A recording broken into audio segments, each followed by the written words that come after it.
Hey there, tonight we're diving into a crisp winter evening in early 1800s Washington, D.C., where the truth is the streets were more mud and mystery than marble and monuments. If these stories help you unwind, I'd love a quick like or subscribe, but only if they're genuinely working for you. I'm curious where in the world you're listening from, so drop your location and local time in the comments. It's amazing seeing our little community span the globe through these historical tales. Now get comfortable, perhaps dim the lights, or find that perfect pillow position, and let's ease into tonight's journey together. Washington, D.C., in the early 1800s, had all the charm of a half-finished construction site during a snowstorm. The capital was a fledgling city, still trying to figure out where its socks were, let alone its boots. Winter evenings here weren't the stuff of romantic fireside tales, unless your idea of romance involves ankle-deep mud and a strong chance of pneumonia. The streets, if you could call them that without snickering, were more like treacherous footpaths channeling icy slush than avenues of a burgeoning metropolis. So, let's set the scene, shall we? Washington in those early days was a bit of an urban toddler, prone to tantrums. The weather didn't help. The winter winds had the bite of a feral dog, and the temperatures could drop faster than a politician's approval rating. With an average January temperature hovering around the low 30s Fahrenheit, staying warm was less about comfort and more about survival. The terrain itself was a swampy mess, literally. The city was built on a former marshland, and the founding fathers apparently thought, hey, what a great place to put a capital city. As a result, the streets turned into muddy quagmires, making them an absolute delight for anyone trying to travel. Roads were often rutted and unreliable, and a good downpour could transform them into something resembling the set of a disaster movie. In fact, one visitor remarked that the roads were only passable in a canoe. Housing wasn't much better. If you were a well-heeled politician or diplomat, you might manage to snag a townhouse in a slightly less soggy part of town. But even then, heating was a luxury. Fireplaces were the primary source of warmth, and if your chimney didn't work properly, well, you'd either freeze or smoke yourself like a ham. And don't get started on insulation. Most homes might as well have been made of paper for all the good their walls did against the cold. Now, let's talk money. Because in any era, it's always about the Benjamins, even if they were Benjamins on horseback. The cost of living in Washington was no joke. Rent could run you about $150 a year, a small fortune back then, especially considering what you were getting for your money. A drafty, damp, and decidedly unglamorous hovel. For context, a skilled laborer might earn about $1 a day, so they'd need to work nearly half a year just to pay for a roof over their head, assuming they didn't want to eat or clothe themselves. Speaking of eating, food wasn't just a matter of taste, but of logistics. Fresh produce in winter was harder to find than a politician with a clear answer. Supply chains were about as reliable as a New Year's resolution, ambitious, but ultimately doomed to fail. If you wanted something more exotic than salted meat or root vegetables, you were probably out of luck until the thaw. And yet, despite these challenges, people continued to flock to Washington. Why? Because dreams of political power and social influence have always been more intoxicating than a good bourbon. The city was a microcosm of ambition and aspiration, a place where fortunes could be made and reputations built, even if that meant braving a winter more brutal than a Senate filibuster. As the city expanded, so did its infrastructure, slowly, painfully, like a teenager outgrowing their clothes. By 1800, the population was around 200 people, a mix of government officials, laborers, and those just trying to make a buck off the whole operation. This was the era of Thomas Jefferson and James Madison, men who were laying the groundwork for a democratic experiment while their feet were probably freezing in their boots. And yet, there's a certain romanticism to this gritty reality. The image of statesmen huddled over maps and letters, strategizing by candlelight, has its charm, even if the truth was more likely them shivering in a poorly lit room. But let's not kid ourselves. These weren't the good old days. They were tough, uncomfortable, and frequently smelly. Nevertheless, they were foundational, building the blocks of what would become a city of power and prestige. So next time you're cozied up with a hot drink, spare a thought for those early Washingtonians, trudging through mud, clutching their cloaks against the wind, dreaming of a future they were helping to shape, one cold night at a time. Because while the historical narrative might be wrapped in the glow of nostalgia, the reality was a lot colder and a whole lot muddier. While those early Washingtonians were busy dodging mud puddles and frostbite, behind the scenes, the real show was unfolding in the smoky, dimly lit rooms of power. The early 1800s political scene in D.C. was like a never-ending episode of Survivor, minus the immunity idols and Jeff Probst, but with plenty of backstabbing and alliances. Thomas Jefferson, the man who penned the Declaration of Independence, was now in the White House, or what passed for it back then, a far cry from the opulent mansion we know today.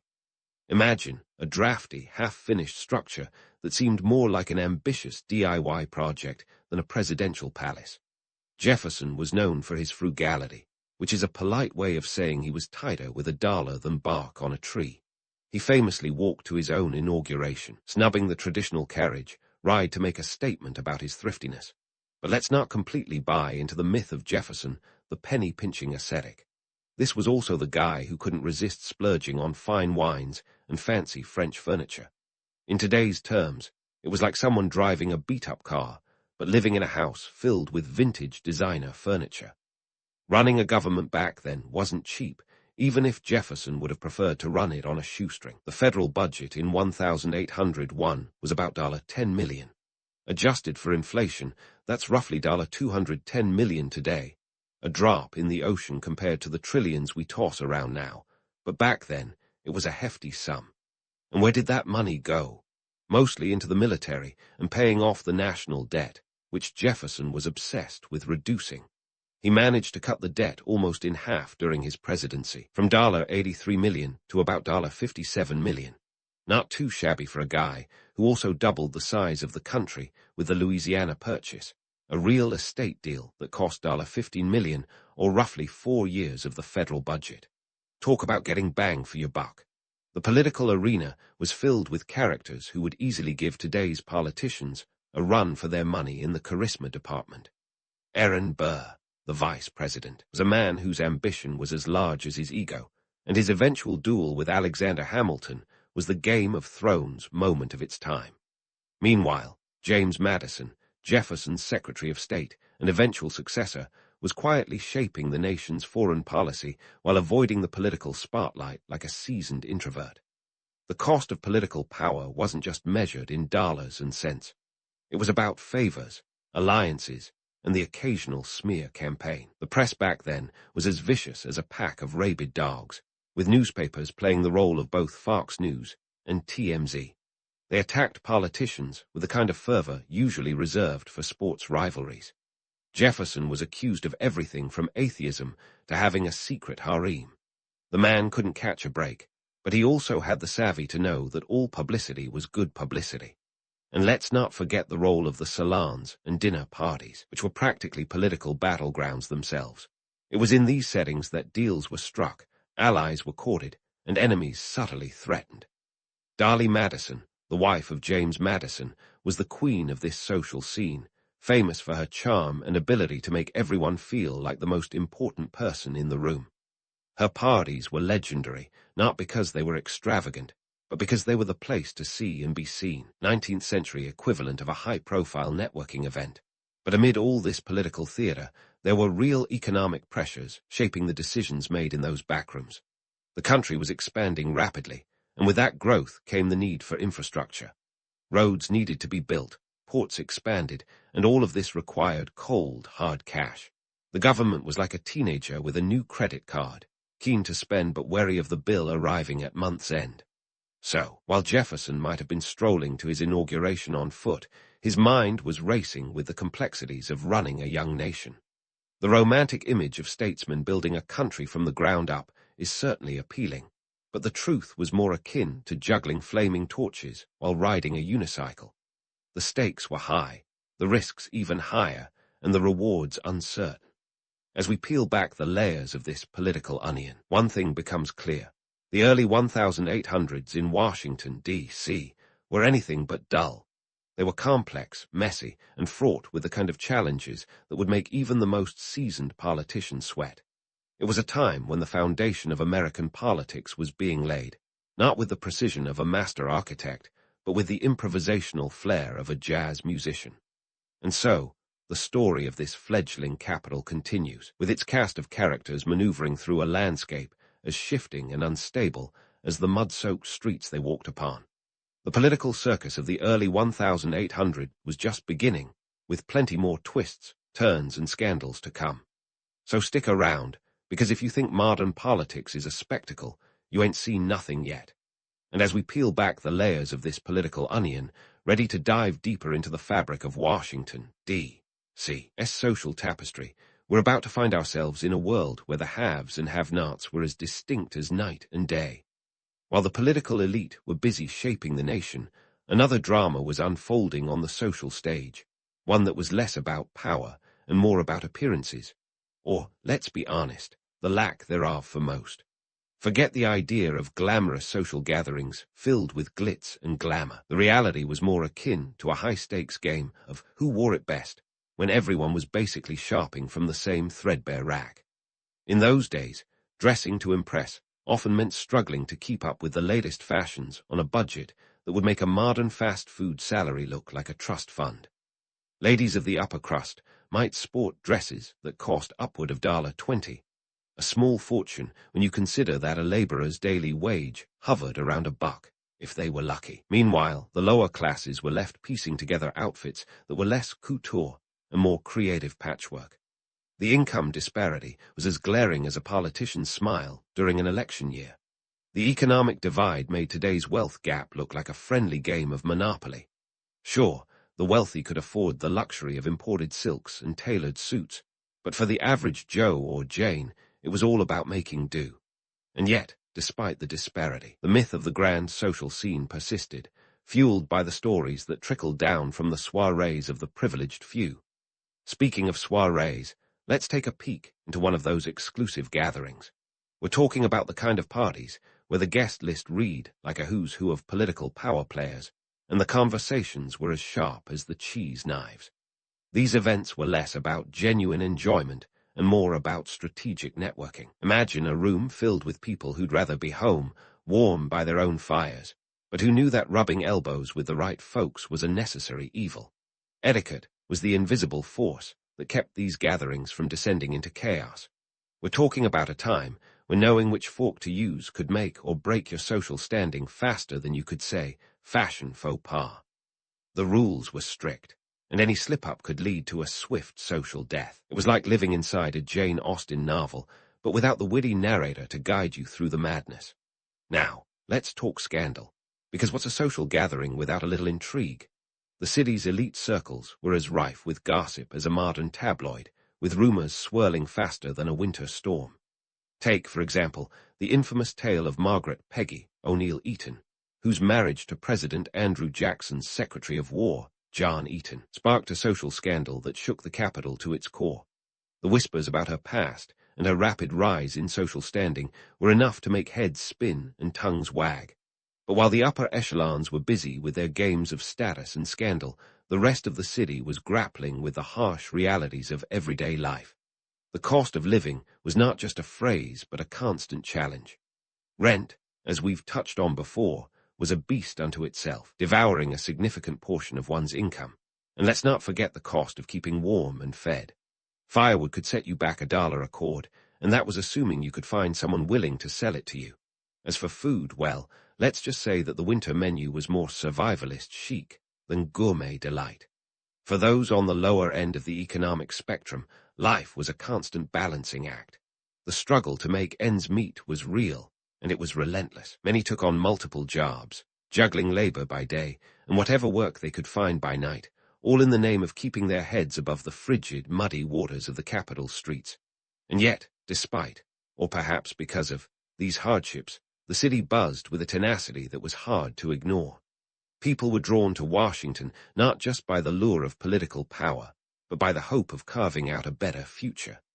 The dream of upward mobility was a potent motivator, one that kept the fires of ambition burning even when the reality was more smoldering ember than roaring blaze. So, while the myth of a glamorous social scene in early Washington, D.C. might be tempting, the truth was far more complex.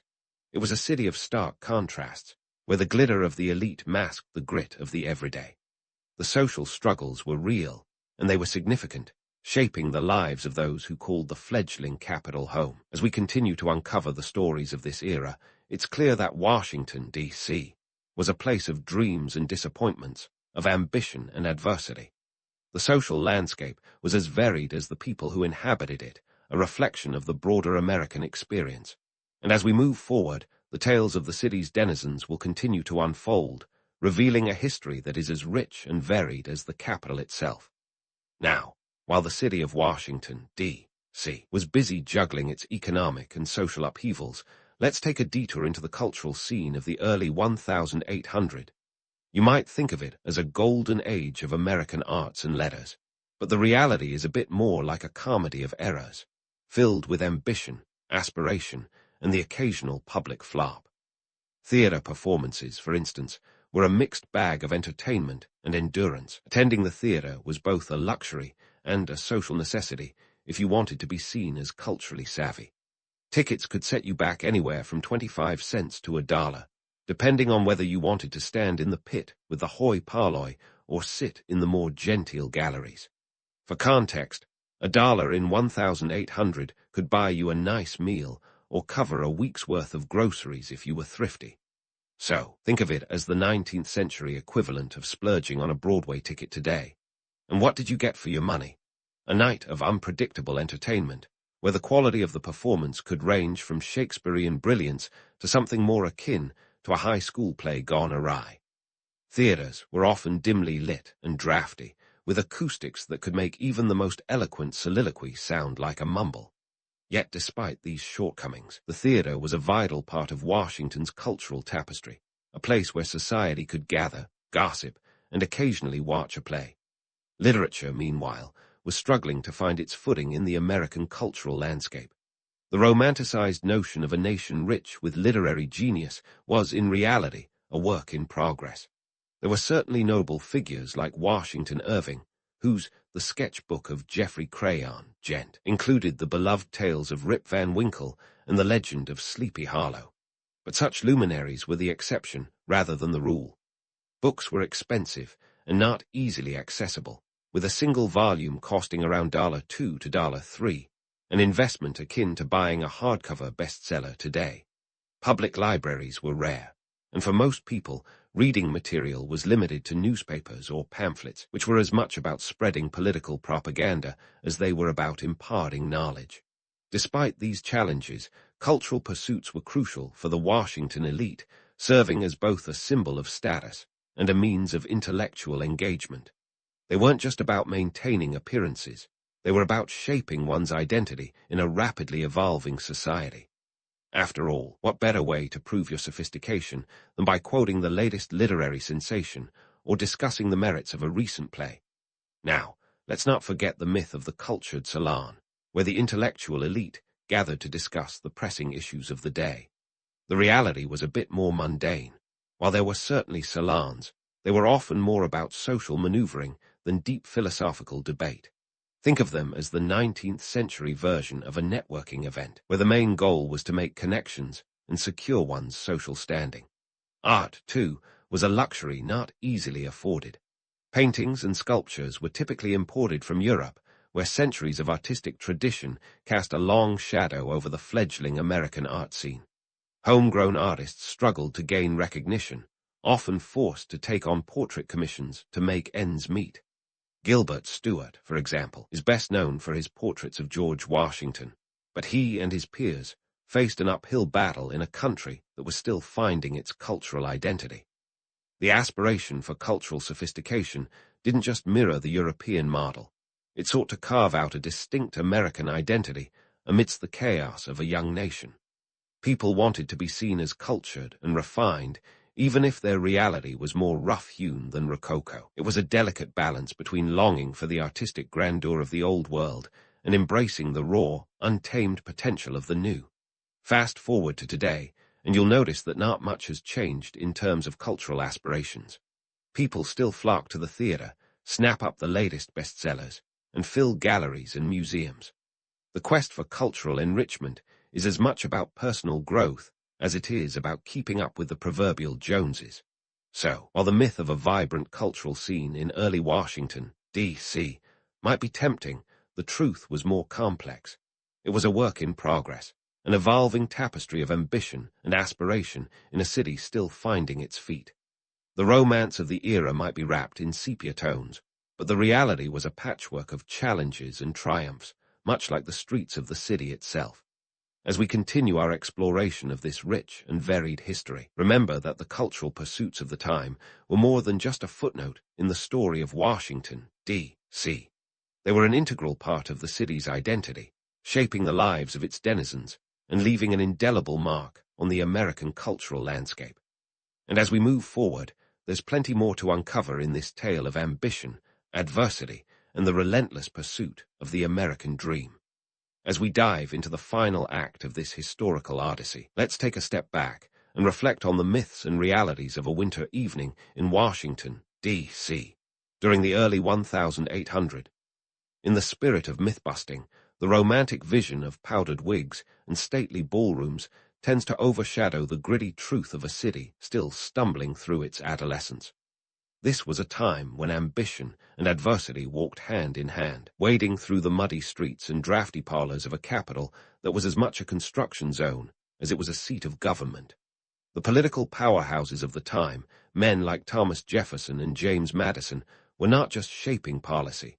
They were laying the foundation for a nation still finding its feet.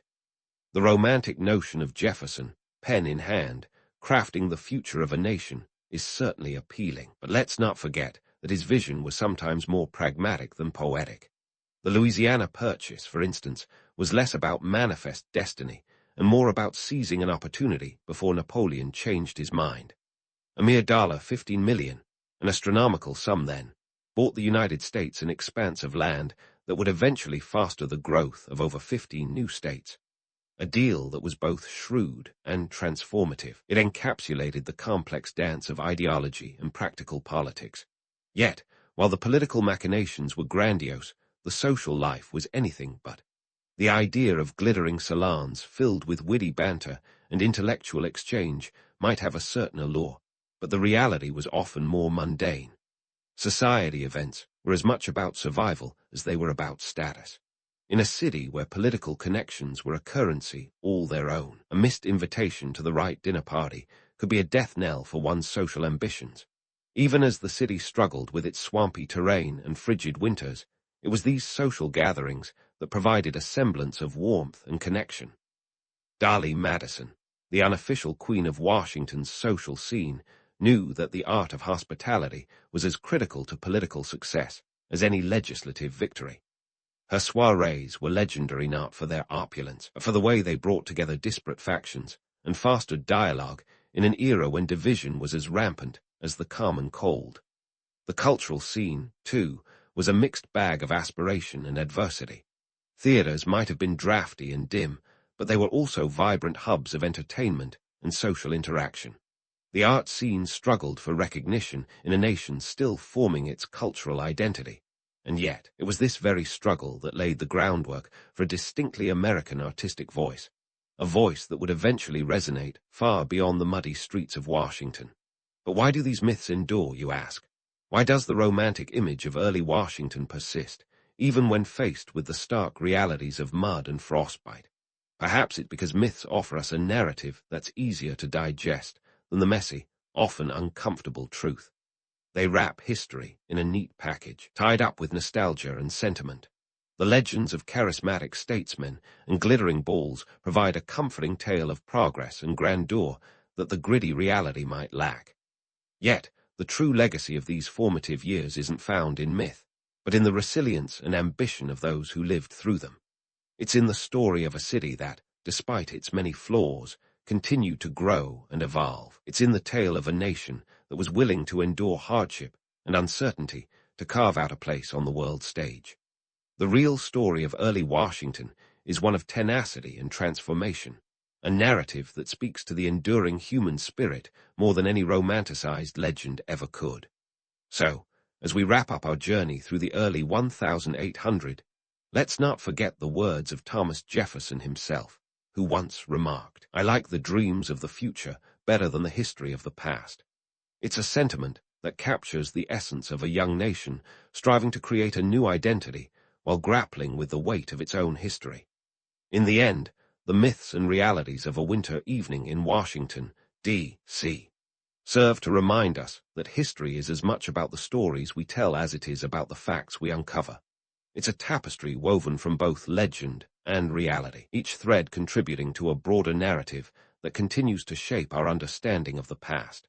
As we close this chapter, may we carry with us a deeper appreciation for the complexities of history and the lessons it imparts. A reminder that even in the face of adversity, the pursuit of the American dream remains a powerful force. And so, dear listeners, as you drift off to sleep with visions of powdered wigs and muddy streets, remember that history is never as neat as a storybook, but it's always worth exploring. Sweet dreams of yesteryear, and may the lessons of the past light your way to a brighter tomorrow. Dawn breaks over the Nile, painting the sky with hues that would make even the most jaded scribe reach for his ink. You're not here to admire the view, though. You're a stone cutter in ancient Egypt, and there's a pyramid that won't build itself.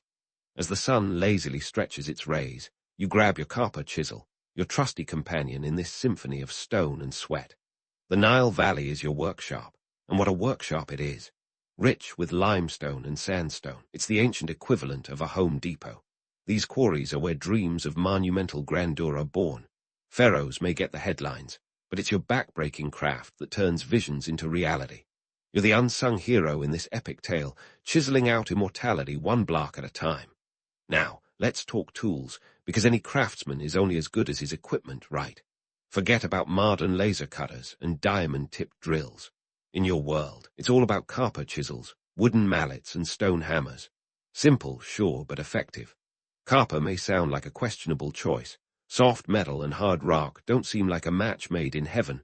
But that's where technique trumps technology. You see, copper chisels are easily sharpened, and when paired with a mallet, they become an extension of your will, biting into limestone with surprising efficiency. And before you get to carving any hieroglyphs or dragging blocks to build Pharaoh's latest ego trip, let's debunk a little myth, shall we? Hollywood loves the image of slaves toiling under the whip, but the reality is far more nuanced. Your fellow workers are skilled laborers, not shackled prisoners.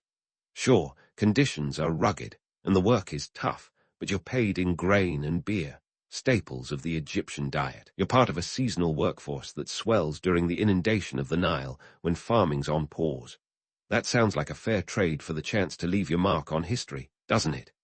As you start your day, you're not just swinging a mallet, you're laying the foundations for a legacy. Each strike resonates with purpose, a rhythmic heartbeat echoing through the quarry. It's a soundtrack of ambition, one that's as old as the stones you carve. The geography of the Nile Valley is both a blessing and a challenge. This fertile strip of land is the lifeblood of Egypt, but it also means that transporting these giant stone blocks is no walk in the park. Yet, where there's a pharaoh's will, there's a way. The river itself becomes a highway, as blocks are ferried downstream on wooden barges, all orchestrated with the precision of a military campaign. You see, in ancient Egypt, stone isn't just stone. It's political propaganda, religious devotion, and a measure of a ruler's godlike status. The monuments you help build are more than just tombs. They're billboards of power and eternity. The irony is, while pharaohs get the credit, it's you and your chisel that make the magic happen. So, as you wipe the sweat from your brow, think about this. You're not just carving stone, you're carving history. The limestone you shape will outlive you by millennia, standing as a testament to human ingenuity and ambition. That's your legacy, etched in stone for future generations to marvel at. Now, isn't that something worth waking up for? Now, as you wipe the sweat from your brow, let's get into the nitty-gritty of your daily grind, the kind that would make even the most hardcore CrossFit enthusiast reconsider their life choices. Forget flipping tires. You're flipping history, one colossal stone at a time. The sun's climbing, and so is the intensity of your labor. The process begins at the quarry, your version of the office, though it's more Flintstones than Jetsons. You're here to extract limestone and granite, materials that define Egypt's skyline. But before you start envisioning a leisurely day of chipping away, let's set the record straight. Quarrying is as complex as a Game of Thrones subplot, minus the dragons, but with all the drama. Extracting a stone block isn't just a matter of whacking away at a rock. That'd be like trying to solve a Rubik's Cube by peeling off the stickers. First, you mark out the desired dimensions on the quarry face, drawing lines with red ochre pigment. It's like laying out the floor plan for an ancient skyscraper. Then, you chisel narrow channels into the rock, not unlike setting the foundation for a modern high-rise. Once the channels are deep enough, wooden wedges are driven into them and water is poured over. The wood expands, and with a satisfying crack, the block is separated from the bedrock. Imagine the noise, a cacophony of hammers, the grunts of laborers, and the occasional curse that transcends time. It's a symphony of sweat and skill. And when that block finally breaks free, it's like the ancient equivalent of hitting a strike in bowling, but instead of pins, you're knocking down centuries of geological history. Now, if you thought getting that block out was a triumph, wait until you hear about moving it. Transporting these hefty blocks from the quarry to the construction site is an operation that makes a military campaign look like a Sunday picnic. We're talking logistics that would impress even the most seasoned Amazon delivery driver. Picture this. To shift a stone block weighing anywhere from 5 to 15 tons, you're using sledges. These are basically massive wooden sleds, greased with animal fat to slide over wooden tracks or dampened sand. It's a technique that doesn't just rely on brute force, but on the clever application of physics. Because when it comes to moving a mountain, sometimes you need more than just muscle. And then there are the obelisks, those towering symbols of divine power and pharaonic ambition. Some of these beauties weigh over 100 tons and stand as tall as 30 meters. Moving these requires not just a village, but practically a small city.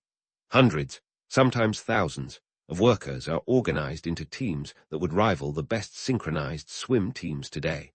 Ropes as thick as your arm are used to pull these monumental structures across the desert.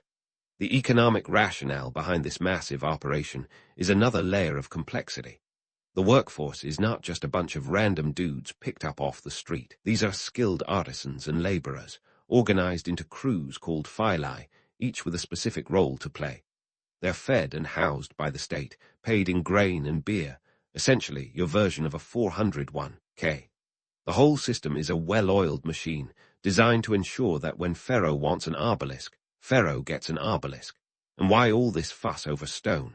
Because in ancient Egypt, stone equates to immortality. The monuments are not mere structures, but eternal declarations of power and religious devotion. Every block you cut, every obelisk you haul, is a testament to the pharaoh's divine right to rule, and by extension, a testament to your skill and craftsmanship. It's the ancient equivalent of leaving a 5-star Yelp review for eternity. But let's not romanticize this too much. While the vision is grand, the reality is gritty. You're under the scorching sun with nothing more than a linen loincloth for comfort. The hours are long and the work is punishing. It's not just a job, it's a marathon of endurance, both mental and physical. And yet, despite the backbreaking grind, there's a sense of shared purpose and pride. You're part of something bigger than yourself, a legacy etched in stone. So as you stand there, muscles burning, dust clinging to your skin, know this. You're not just a cog in the machine. You're the lifeblood of an empire, the muscle behind the monumental. And while history may not remember your name, it will remember your work. That's your true legacy, carved into the annals of time, long after the last stone has been set in place. As the midday sun reaches its zenith, you and your fellow stonecutters take a well-deserved pause. The relentless heat of the Egyptian sun is your cue to seek shade and camaraderie. Here, beneath makeshift awnings, the social dynamics of your crew come to life, like a sitcom set in an ancient quarry. Forget cubicles and water coolers. This is where the real networking happens. At the top of your social pyramid is the master cutter, the maestro of masonry. This isn't some random title. It's a badge earned through years of chiseling limestone and granite into submission. Think of him as the CEO of Stone Cutting Inc., wielding his knowledge like a seasoned barista handles an espresso machine. His job is to oversee the operation, ensuring that each block is cut with precision and artistry. It's a role that commands respect, not just because he can chisel a perfect line, but because he's the keeper of ancient secrets passed down like family heirlooms. Then there are the journeymen, seasoned craftsmen who are the backbone of the operation. They're the middle management, if you will, skilled enough to work independently, but still under the watchful eye of the master. They've paid their dues, honing their craft with the relentless dedication of someone learning to play Stairway to Heaven on the guitar, over and over until it's second nature. And let's not forget the apprentices, the eager rookies learning the ropes. They're the ones doing the grunt work, hauling tools and fetching supplies. It's not glamorous, but hey, everyone starts somewhere. Today's apprentice is tomorrow's journeyman, and one day, perhaps, a master cutter.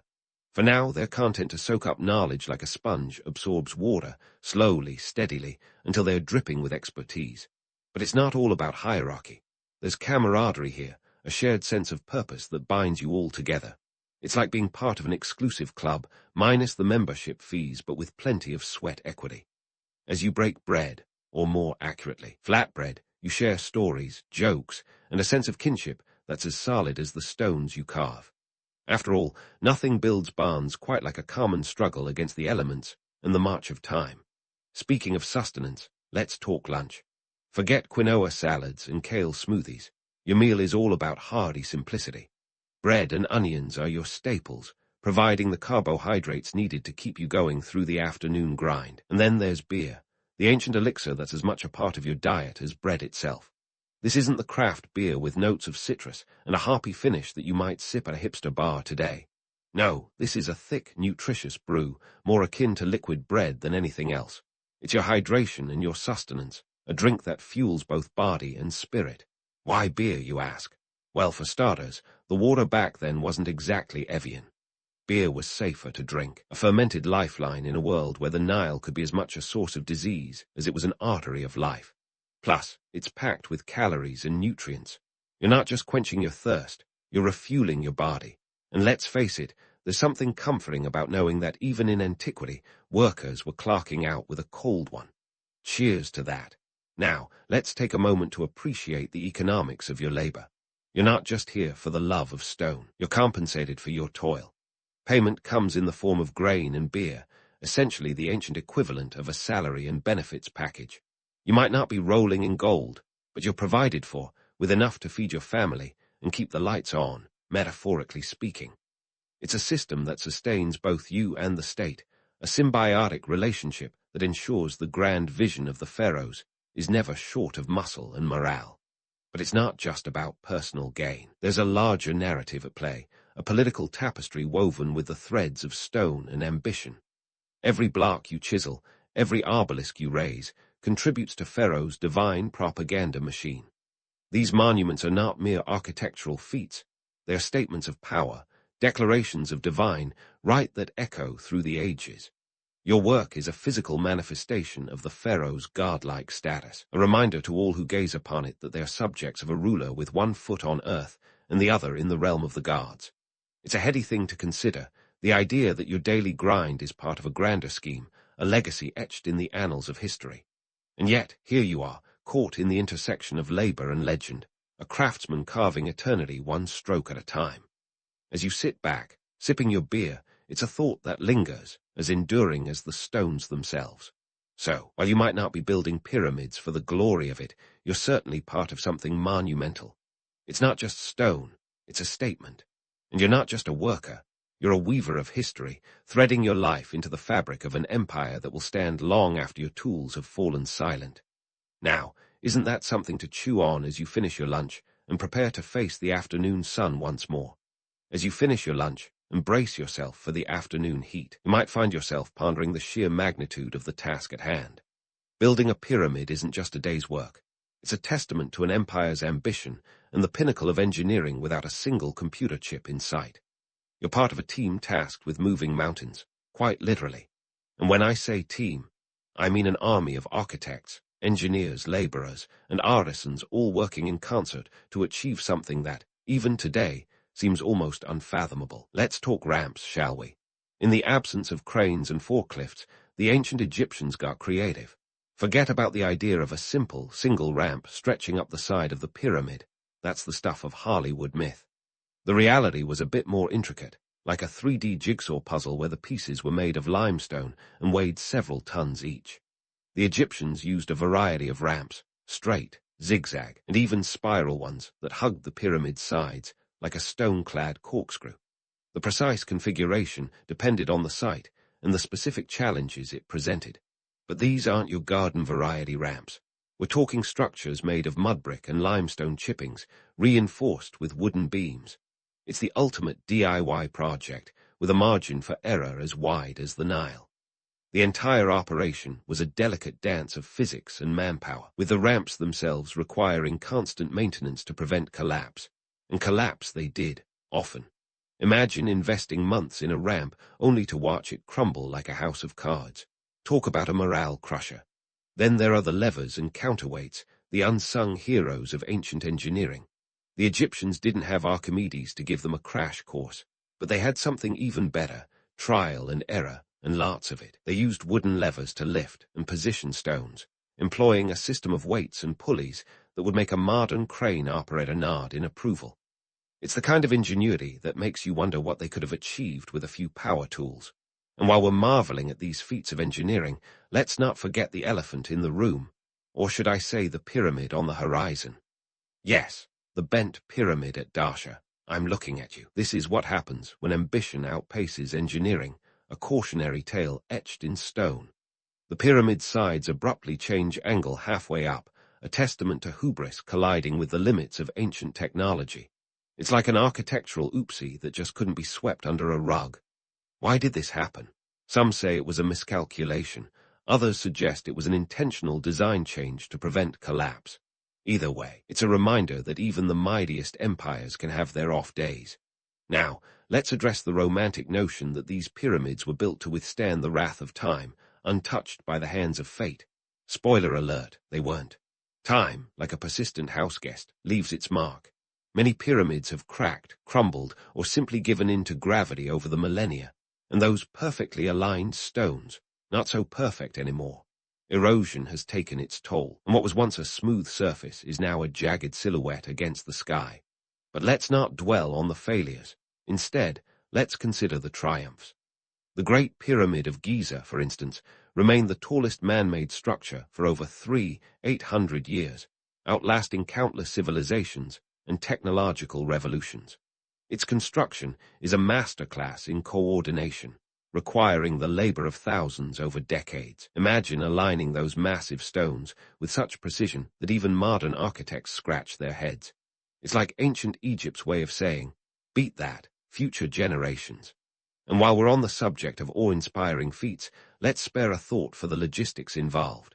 The stones used in the Great Pyramid weren't just sourced from nearby quarries. Some, like the granite blocks for the king's chamber, were transported from Aswan, over 800 kilometers away. This isn't your average road trip. It's a logistical nightmare involving boats, sledges, and manpower on a scale that would make even the most seasoned project manager break into a cold sweat. Of course, not every pyramid project ended in success. Remember the Pyramid of Mayhem? Initially a smooth-sided pyramid, it later collapsed, leaving only its core standing. It's like an ancient meme, a reminder that not all grand designs go according to plan. And while the reasons for its collapse remain a subject of debate, ranging from foundational issues to design flaws, it serves as a poignant reminder that nature is the ultimate critic. The economic and political implications of these construction projects were staggering. Entire communities were dedicated to quarrying, transporting, and assembling these massive structures. The workforce, housed and fed at the state's expense, was a well-oiled machine, a testament to the Pharaoh's ability to mobilize resources. But beneath the surface of grandeur was a complex web of social and economic factors. These projects weren't just about honoring the gods or securing a place in the afterlife. They were about projecting power and control over both people and nature. As the afternoon sun casts long shadows across the desert, you return to the task at hand, ever aware of the delicate balance between success and failure. Each stone you set is a calculated risk, a gamble against gravity and time. And while the pharaohs may have claimed these monuments as symbols of their divine right, the real story lies in the sweat and ingenuity of those who brought them to life. So, as you wipe the grit from your hands and squint into the blazing horizon, remember this. History may not remember your name, but your work is etched into the fabric of time. You're part of a legacy that defies the ages, testament to human ambition and resilience. And while the pyramids stand as a monument to the pharaohs, They're also a tribute to the countless hands that shaped them. In the end, isn't that what truly makes them timeless? As the sun dips below the horizon, casting long, cooling shadows over the sands, you find yourself in a moment of reflection. The day's labor is etched into your muscles, a testament to the relentless ambition that drives you and your comrades to shape the eternal. You're not just cutting stone, you're crafting a legacy, one that ripples through time like the Nile slicing through the desert, a reminder of human persistence in the face of monumental challenges. Let's not sugarcoat it. Stone cutting back in the day was brutal. It wasn't a job for the faint-hearted, but rather a calling for those willing to sweat beneath the Egyptian sun, knowing that their efforts would outlive them by a few millennia. The pyramids, temples, and monuments you helped create were more than just architectural wonders. They were cultural monoliths that spoke volumes about Egyptian civilization. They were the tweets of their time, only carved in stone and meant to last forever. Now, let's talk impact. These massive stone structures weren't just about ego trips for the pharaohs or impressive backdrops for Instagram photos. If only they knew. They were the embodiment of religious devotion and a statement of political might. Each block you cut was like a line in a poem, narrating stories of divine kingship and cosmic order. The Great Pyramid, for instance, wasn't just a tomb. It was a stairway to the stars, aligning perfectly with Orion's belt, a cosmic nod to the pharaoh's journey to the afterlife. This precise alignment didn't happen by accident. It was the result of meticulous observation and understanding of celestial patterns, a reminder that ancient Egyptians weren't just laborers. They were astronomers and mathematicians, too. The stone monuments you helped build have become invaluable to modern archaeology.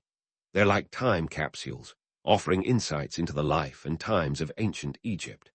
Hieroglyphic inscriptions, discovered in tombs and temples, are more than just decorative. They are historical records that reveal everything from daily life to epic battles, religious practices, and even the odd love letter. So, every chisel mark you made contributed to a narrative that archaeologists are still piecing together today. It's like leaving a breadcrumb trail through history, except these breadcrumbs are massive stones that weigh tons. Speaking of stones, let's debunk a well-polished myth: the pyramids as alien constructs. The idea that extraterrestrials helped build these wonders is as exciting as it is flawed. Sure, it makes for a great sci-fi plot, but the reality is far more impressive. The pyramids were the result of human ingenuity and collaboration, not little green men with laser beams. The real magic was in the hands of skilled workers who understood the subtleties of geometry, physics, and logistics. The fact that they achieved such architectural feats with rudimentary tools and no modern machinery is a testament to their brilliance.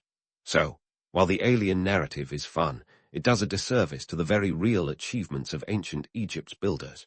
And let's not forget the economic engine behind these grand endeavors. Building a pyramid wasn't just about stacking stones. It was an entire industry that fueled the economy. The labor force was vast and well-organized, with workers compensated in grain, beer, and other necessities. This wasn't slave labor. It was a well-oiled machine that ensured the state's vision was realized. Imagine the logistics: feeding thousands of workers, transporting tons of stone across vast distances, and coordinating a workforce without modern communication tools. It's the ancient equivalent of running a Fortune 500 company, with the Pharaoh as CEO and you as both the workforce and the innovation team. As the twilight deepens, consider the social dynamics at play. The monuments you built weren't just about pharaohs flexing their divine muscles. They were about creating a shared sense of identity and purpose. Every block laid was a communal effort, a collective achievement. It's like being part of a team sport where the trophy is a legacy that endures through time. And while the pharaohs got the credit, it was your sweat and skill that made it all possible. A reminder that history is often written by the elites, but shaped by the many. So, what does all this mean for us today? The legacy of ancient stone cutting is more than just the physical monuments left behind. It's a testament to human tenacity, creativity, and the desire to leave a mark on the world. It's a reminder that even in the face of adversity, we can achieve greatness through collective effort and ingenuity. And while the tools and methods may have changed, the spirit that drove those ancient stone cutters lives on. It's the same spirit that fuels innovation and progress today, driving us to reach for the stars. both literally and metaphorically. In the end, as you stand there in the fading light, know this: your day's work is part of a story that transcends time. It's a narrative of ambition and endurance, of dreams carved in stone that echo through the ages. And while the names of those who toiled alongside you might be lost to history, their legacy, and yours, remains etched in the annals of time. So, as you lay down your tools and head home, take pride in the fact that you've contributed to something truly monumental. You've not just cut stone, you've carved history itself, one chisel strike at a time. In the vibrant chaos of ancient Egypt, where the Nile's waters were as unpredictable as the political landscape, a baby girl was born to nudge the cosmic balance. She was Hatshepsut, a name that would eventually echo through history with the same reverberation as the grand temple she commissioned. But let's not jump ahead. First, she was just another royal kid in a family tree, as tangled as a papyrus scroll in a sandstorm. Hatshepsut was born around 1507 BCE to the Pharaoh Thutmose, I and his principal wife, Ahmose. Now, if you're thinking, the Pharaoh's daughter must have been a piece of cake for her, think again. This wasn't your typical fairy tale kingdom where being daddy's little girl gave you a free pass to the throne. In ancient Egypt, the throne was a men-only gig, and Hatshepsut had brothers in line ahead of her. It was a world where the idea of a woman ruling was about as welcome as a crocodile at a fish market.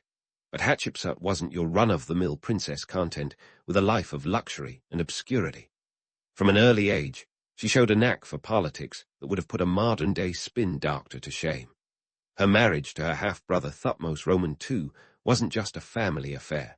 It was a strategic chess move that would make even Garry Kasparov nod in approval. Thutmose Roman II, her husband and brother, because ancient Egypt was nothing if not consistent, wasn't the robust ruler his father was. He was more of a let's just keep the status quo kind of guy, which left plenty of room for Hatshepsut to maneuver.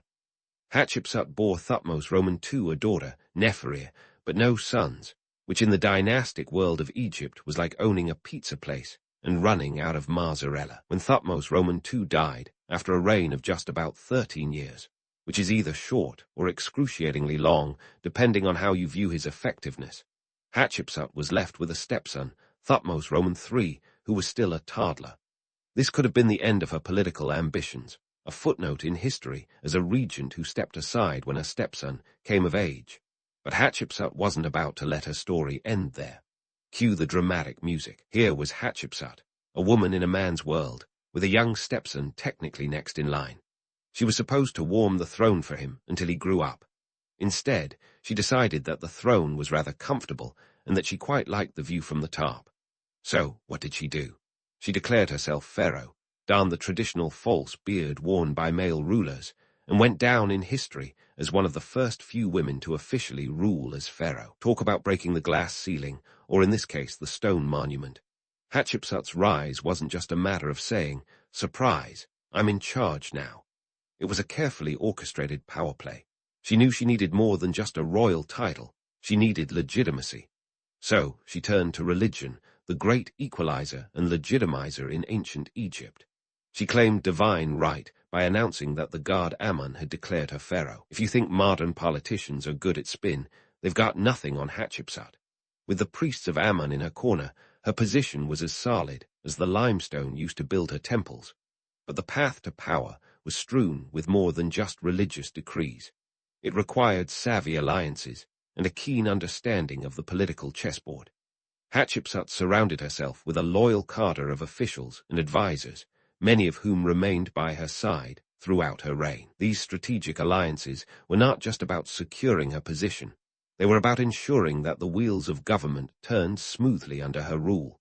Senenmut, her chief architect and advisor, was one of her closest allies, often credited with some of the era's most ambitious building projects.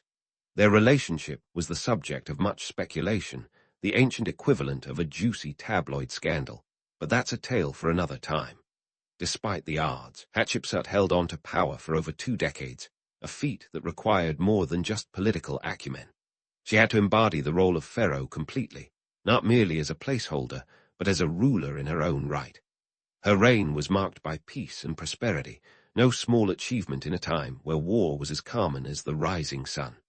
She focused on trade expeditions, notably the famous journey to the land of Punt, which brought back wealth and exotic goods, ensuring that her subjects were too busy enjoying the fruits of her labor to question the gender of the hand that fed them. By the time Thutmose Roman III came of age, Hatshepsut had cemented her legacy as a formidable ruler. But it's worth noting that her ascension and reign were not just about her personal ambitions. They reflected the complex dynamics of power, gender, and legitimacy in ancient Egypt. It was a society where the divine and the political were intertwined, and where a woman could, against all odds, claim the highest office in the land. Hatshepsut's early life and rise to power are a testament to her tenacity, intelligence, and the art of playing the long game. In the end, Hatshepsut wasn't just a blip in Egypt's long history. She was a full-fledged force of nature, reshaping the perception of what a ruler, regardless of gender, could achieve. Her story is a reminder that history is as much about those who defy the status quo as it is about those who conform to it. As we continue to unravel the layers of her life and reign, Hatshepsut remains as enigmatic and compelling as the ancient civilization she once ruled. So, with Hatshepsut firmly established as one of Egypt's most impressive rulers, let's dive into the nitty-gritty of her reign. She wasn't just sitting on the throne, twiddling her thumbs, until her stepson was old enough to take over. On the contrary, she was busy transforming Egypt with a blend of ambition that would make even the most seasoned entrepreneurs raise an eyebrow, starting with her audacious building projects. Now, if you've ever wondered what ancient Egypt's equivalent to a government stimulus package was, look no further than Hatshepsut's construction projects. A most famous architectural wonder is the mortuary temple at Deir el-Bahari. Imagine a structure so grand that even today, with our skyscrapers and space stations, it still manages to evoke a sense of awe. This place wasn't just a tomb. It was a monument to her reign, a testament to her vision, and a physical manifestation of her power. Nestled against the cliffs of the Theban necropolis, it was designed to blend seamlessly with its natural surroundings. But don't let the serenity of its appearance fool you. Building it was as complex as a modern-day real estate deal in Manhattan. The temple itself was a three-tiered colonnaded structure, stretching over 97 feet high, each terrace connected by long ramps. It was as much a symbol of divine authority as it was a feat of engineering. But why go to such lengths?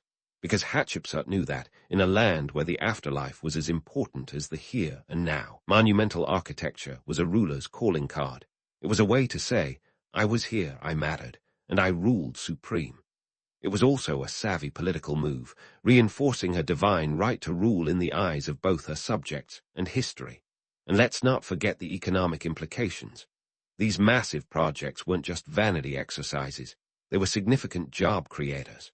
Thousands of workers, artisans, and laborers were employed, thereby stabilizing the economy and ensuring loyalty through a steady paycheck, or, in this case, payment in bread and beer. Hatshepsut's building frenzy was like the New Deal of ancient Egypt, minus the speeches and radio broadcasts. But architecture was only part of Hatshepsut's master plan. She was equally ambitious in her economic policies. One of her most notable achievements was re-establishing trade routes that had fallen into disuse. Ever heard of the land of Punt? No. Well, it was kind of like the Shangri-La of ancient East Africa, a place rich in resources and exotic goods.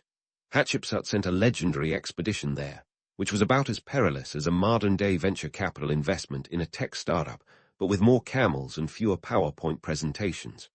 The expedition returned with treasures that would make a pirate blush: gold, ebony, ivory, myrrh trees, and exotic animals. This was a triumph not just in terms of wealth, but also in terms of prestige.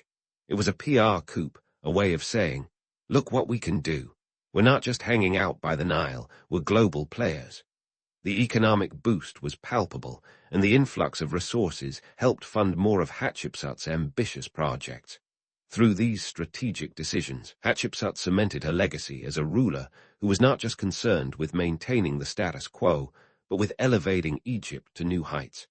She was the Steve Jobs of her time, minus the turtleneck and keynote addresses.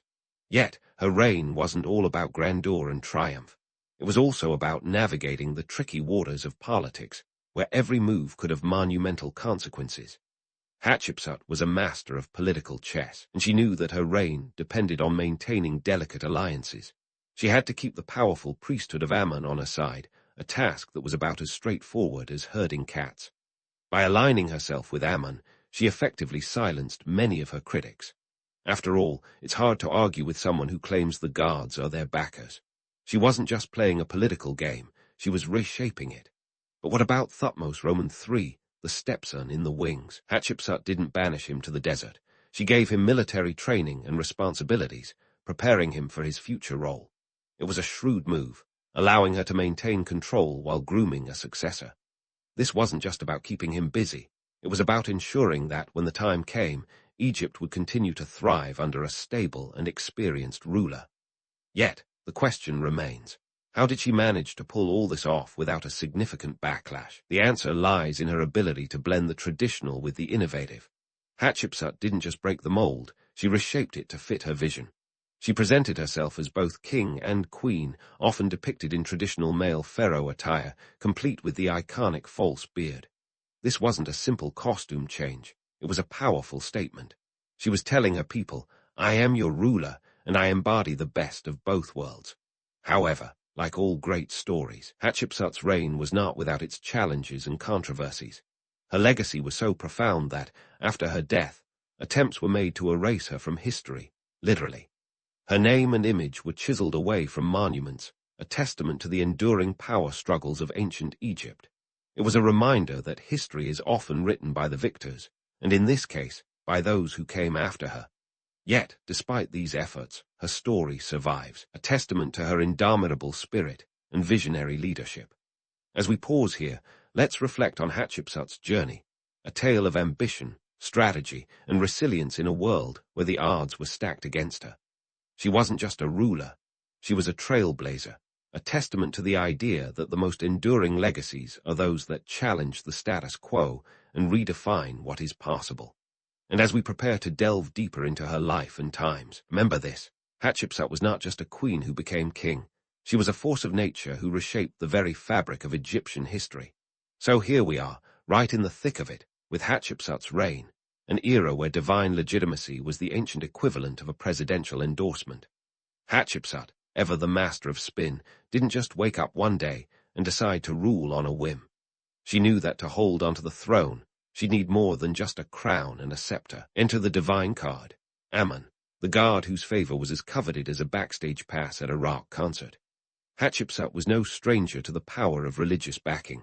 She wasn't just content to hint that she was divinely chosen. No, she went the full mile and had it carved in stone, literally. Inscriptions at her mortuary temple at Deir el-Bahri tell the story of how Ammon himself visited her mother, Ahmose, in the guise of her father, Thutmose I. This divine tryst supposedly resulted in Hatshepsut's birth. Talk about a celestial endorsement. If you think political ads today are over the top, you haven't seen anything until you've seen a goddess-narrated procreation story etched into a temple wall. This wasn't just a flashy story for the sake of it.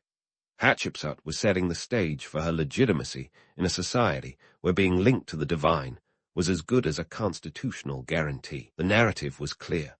She wasn't just a ruler, she was the chosen one, and anyone doubting her rule was essentially questioning the will of the gods. It was a neat trick that deflected criticism better than any modern-day PR team could manage.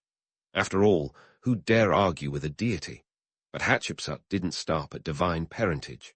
She took the relationship with Ammon to the next level, engaging in what can only be described as an ancient PR campaign. She financed extensive renovations and additions to Karnak Temple, which was like the Vatican of ancient Egypt, a center of religious power and influence.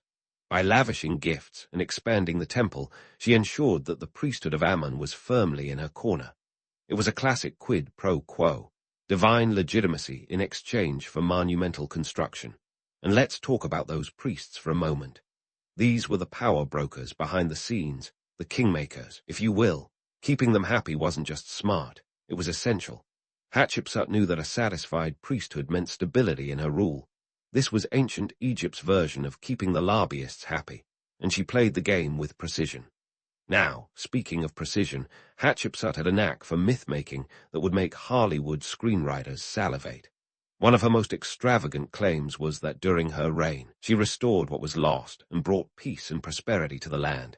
It's a tale as old as time, the benevolent ruler who saved the kingdom. The reality, while her reign was indeed one of relative peace and economic stability, it wasn't without its share of political maneuvering and strategic marriages. The myth was compelling, but the truth was a bit more nuanced.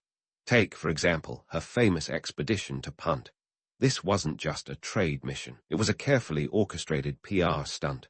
The journey was depicted in stunning reliefs at Deir el-Bahari, showcasing the wealth and exotic goods brought back to Egypt. Frankincense, gold, and even live myrrh trees were paraded as symbols of her successful leadership. The message was clear. Look what I've accomplished. Aren't you lucky to have me as your pharaoh? It was all about crafting an image of a ruler who was not only competent, but divinely favored and extravagantly successful.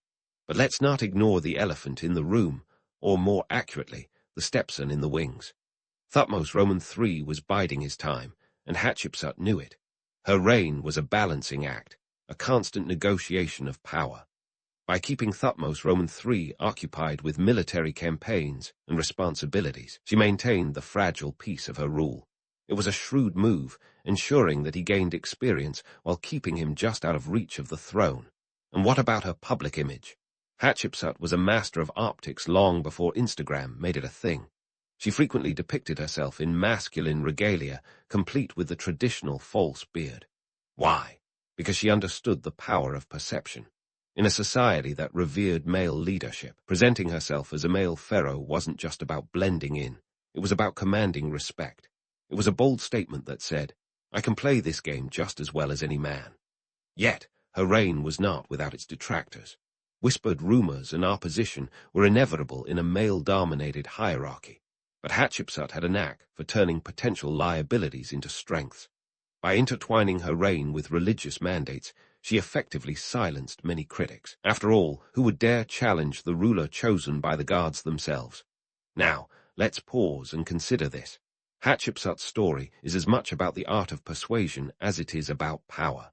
She was a trailblazer who used every tool at her disposal, religion, architecture, and myth-making, to craft a narrative. Her genius lay in her ability to weave a story that was as captivating as it was convincing.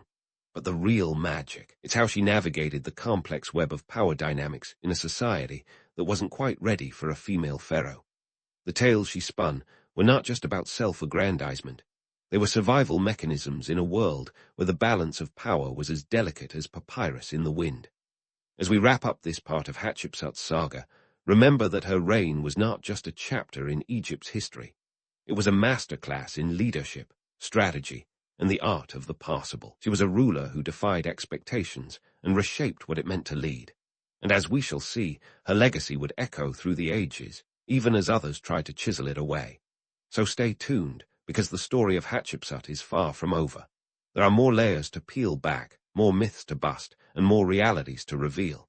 But for now, let's raise a metaphorical glass to the woman who dared to be king and succeeded against all odds. And so, Tale of Hatshepsut unfolds with all the intrigue of a political thriller, a saga of power plays and palace whispers that would make Machiavelli proud. Let's talk about Thutmose Roman III, the stepson wading in the wings, sword in one hand and ambition in the other. While Hatshepsut was busy ruling with divine flair, Thutmose Roman III was honing his skills in the military, becoming the ancient Egyptian equivalent of a well-groomed crown prince. He was not just biding his time. He was preparing to take back what was by rights his. But did he openly challenge her? Not quite. Hatshepsut was too politically savvy to let that happen. She kept him busy with campaigns, essentially giving him a sandbox to play in while she held the reins of real power. Thutmose Roman III grew into a competent military leader, eventually earning the moniker Napoleon of Egypt. By the time he was ready to take the throne, he had developed a formidable resume of victories, including campaigns in the Levant that expanded Egypt's influence. But for now, he waited, a prince in armor, but not yet a king. Hatshepsut's reign, however, was not without its detractors. Imagine a court buzzing with rumors like a beehive, whispers of discontent about a woman on the throne. It wasn't just about her gender, it was about tradition. The pharaoh was supposed to be a man, a fact as ingrained as the Nile's annual flooding. There were those who saw her reign as an aberration, a glitch in the divine plan. Yet Hatshepsut held her ground with the tenacity of a lioness guarding her cubs. The opposition, though mostly subdued, simmered beneath the surface, waiting for an opportunity to erupt. Hatshepsut countered this with a blend of political acumen and religious diplomacy, ensuring that the priesthood of Ammon remained firmly on her side. As long as the guards were in her corner, the murmurs of dissent remained just that, murmurs. But let's fast forward to after her death, around 1458 BCE. Hatshepsut's reign ended abruptly, and Thutmose III finally ascended to the throne in his own right. You might think the story ends here with a seamless transition, but no, the intrigue only deepens. Enter the mysterious campaign to erase Hatshepsut from history, calculated attempt to chisel her legacy out of the stone and into obscurity. So, what was behind this ancient act of cancel culture? Was it Thutmose III seeking to secure his legacy by erasing hers? Or perhaps it was his supporters, eager to restore the traditional male lineage? The motivations remain murky, like the Nile's waters after a storm. What we do know is that images of Hatshepsut were systematically removed from temples, her statues defaced, and her name erased from lists of kings. It was a historical disappearing act, as if her reign had been nothing more than an elaborate illusion. Yet, despite these efforts, the memory of Hatshepsut proved resilient. You can't simply chisel away a 2-decade reign marked by prosperity and architectural splendor. Her temple at Deir el-Bahari, though defaced, stood as a testament to her achievements. The attempts at erasure only added to her mystique, transforming her into a figure of intrigue, a ghostly presence haunting the annals of history. Analyzing the motivations behind this systematic erasure is like peeling an onion of political complexity. Was it about gender politics, a desire to restore the patriarchal status quo? Or was it more personal, a vendetta from Thutmose III, who might have seen her reign as an affront to his rightful place? History is often written by the victors, but this particular narrative is as elusive as a shadow in the desert sun. The economic context also played a role. Hatshepsut's reign had been one of prosperity, but maintaining such a legacy required resources. Thutmose III, with his military campaigns, needed to secure funds and loyalty, and aligning himself with the traditional power structures was a strategic move. Erasing Hatshepsut could have been as much about asserting his authority as it was about rewriting Egypt's story. In the end, Hatshepsut's legacy is a testament to the complexities of power, gender, and historical narrative. Her reign was a bold assertion of what a ruler could be, a blend of strength, strategy, and audacity that left an indelible mark on Egypt's history. And as we continue to explore her life and times, it's clear that her story is far from over. The echoes of her reign still resonate, a reminder that history is as much about those who dared to defy it as it is about those who conformed. But don't get too comfortable, because there's still more to unravel, more layers to peel back in this tale of ambition and legacy. In the next chapter, we'll dive deeper into the aftermath of her reign, exploring how her story was pieced back together from the fragments left in the wake of her attempted erasure. Stay tuned, because the saga of Hatshepsut is far from finished, and the best is yet to come. And so, we step into the aftermath of Hatshepsut's reign, like opening the door after a wild party to find the room still buzzing with echoes of laughter and clinking glasses. The woman who dared to break the mold left behind a legacy as complex and enduring as the hieroglyphs carved on her monuments. Despite attempts to erase her from history, Hatshepsut's story has been anything but forgotten. Archaeology, that patient detective, has been busy piecing together her life, like a jigsaw puzzle where half the pieces are missing and the other half have been chewed on by time. Let's talk about how modern interpretations have recast Hatshepsut not just as an anomaly, but as a trailblazer. In a world where women's rights were about as existent as unicorns, Hatshepsut carved a path that future generations would cautiously tread. She ruled around 1479–1458 BCE, a time when the concept of a female pharaoh was as foreign as a fast food chain in ancient Thebes. Yet, her reign demonstrated that leadership was not tied to gender, but to capability and vision. Fast forward to the present, and Hatshepsut stands as an icon of female empowerment. Scholars today recognize her as a shrewd politician and a master strategist. Her reign was marked by economic prosperity and ambitious building programs, which speaks volumes about her competence and foresight. The sheer scale of her construction projects, like the aforementioned temple at Deir el-Bahri, was not just about showing off. It was about creating a legacy that would cement her rule in the annals of history, even if someone tried to chip it away later. Now, here's where the story gets even juicier. Over the years, archaeologists have been busy uncovering the truths buried beneath the sands. In 1903, British archaeologist Howard Carter discovered Hatshepsut's tomb in the Valley of the Kings, though her body was not found there initially.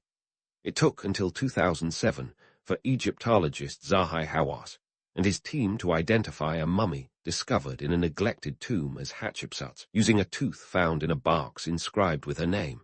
Talk about a needle in a haystack. This discovery added flesh to the bones of her story, providing DNA evidence that linked her to the royal family, underscoring her rightful place in history. But why does she matter today? Because Hatshepsut challenges us to rethink our preconceived notions about leadership and gender roles. In a patriarchal society, she didn't just survive, she thrived. She used every tool available, from religious propaganda to architectural marvels, to legitimize her rule. Her story reminds us that power doesn't always wear the face we expect. It can come in the form of a woman wearing a false beard, rewriting the rules as she goes. Her impact isn't just historical, it's a cultural touchstone. In an era where discussions about gender equality and women's rights are more relevant than ever, Hatshepsut's reign offers a powerful narrative of resilience and brilliance. She didn't just want to rule, she wanted to redefine what ruling meant, and in that, she succeeded beyond her wildest dreams. Yet, the myths surrounding her reign are as compelling as the facts. The romantic notion of a queen who became king, battling the odds and winning, is the stuff of legends. But let's not get carried away. The reality was more nuanced. Hatshepsut's rise to power involved political maneuvering, strategic marriages, and alliances that were as crucial as any divine endorsement. Her story is a blend of romance and reality, a reminder that history is often more complicated than the legends it spawns. So, what do we take away from Hatshepsut's tale? For starters, that history is a living, breathing thing, constantly being rewritten and reinterpreted. It's not just about dates and dusty artifacts. It's about understanding the human experience, the struggles, and the triumphs that define us. Hatshepsut's reign is a testament to the idea that history is not just about who rules, but how they rule. Her story is a reminder that true leadership is about vision, resilience, and the courage to defy the status quo. In the grand tapestry of history, Hatshepsut's thread is one of vibrant color and intricate design. She was a ruler who played the long game, understanding that her true legacy would not be measured in years, but in the impact she left behind. Her reign challenges us to look beyond the surface, to question the narratives handed down to us, and to appreciate the complexities that define our past. As we close this chapter, let's remember Hatshepsut not just as a queen or a king, but as a force of nature who reshaped the world around her. Her story is an invitation to explore the depths of history, to uncover the truths hidden beneath the myths, and to celebrate the indomitable spirit of those who dared to defy expectations. So here's to Hatshepsut, the woman who ruled as a man, the Pharaoh who became a legend, and the trailblazer who still inspires us today. In the grand cosmic web of history, few civilizations have gazed upwards with more fervor than the Maya. These folks were the original cosmic enthusiasts, a bit like modern-day astronomers, but with less access to telescopes and more to sacrificial altars. Picture this: dense jungles, towering pyramids, and a populace that believed the stars were less about twinkling romantically and more about deciding when their crops would grow or when the gods might demand a little. Offering, yes, the Mayans had a bit of a thing for celestial bodies, and it wasn't just for the ambience. Now, let's talk about something that terrified an entire generation of millennials, the Mayan long count calendar. Remember the 2012 apocalypse scare? That was the year many thought our world would end because of a little misunderstanding about the Mayan calendar. Spoiler alert, it didn't. But let's dive into why the Maya were so obsessed with marking time and how their version of a calendar was a lot more complex than flipping a page every month. The Mayan long count calendar wasn't your average wall hanging with kittens or landscapes.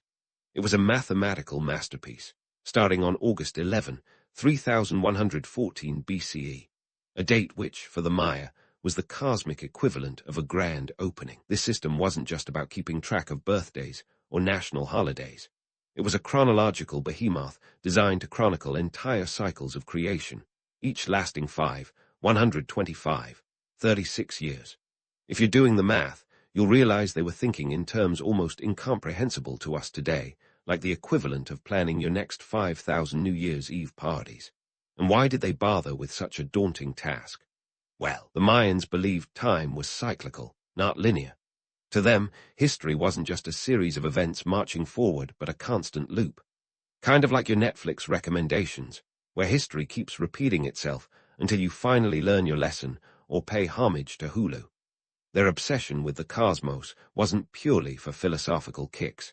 It was deeply tied to their agricultural and religious practices. With no Weather Channel app to warn them of an impending drought, the Maya looked to the heavens for guidance. The stars were like their cosmic GPS systems. They plotted the movements of Venus and other celestial bodies to decide the best times for planting and harvesting.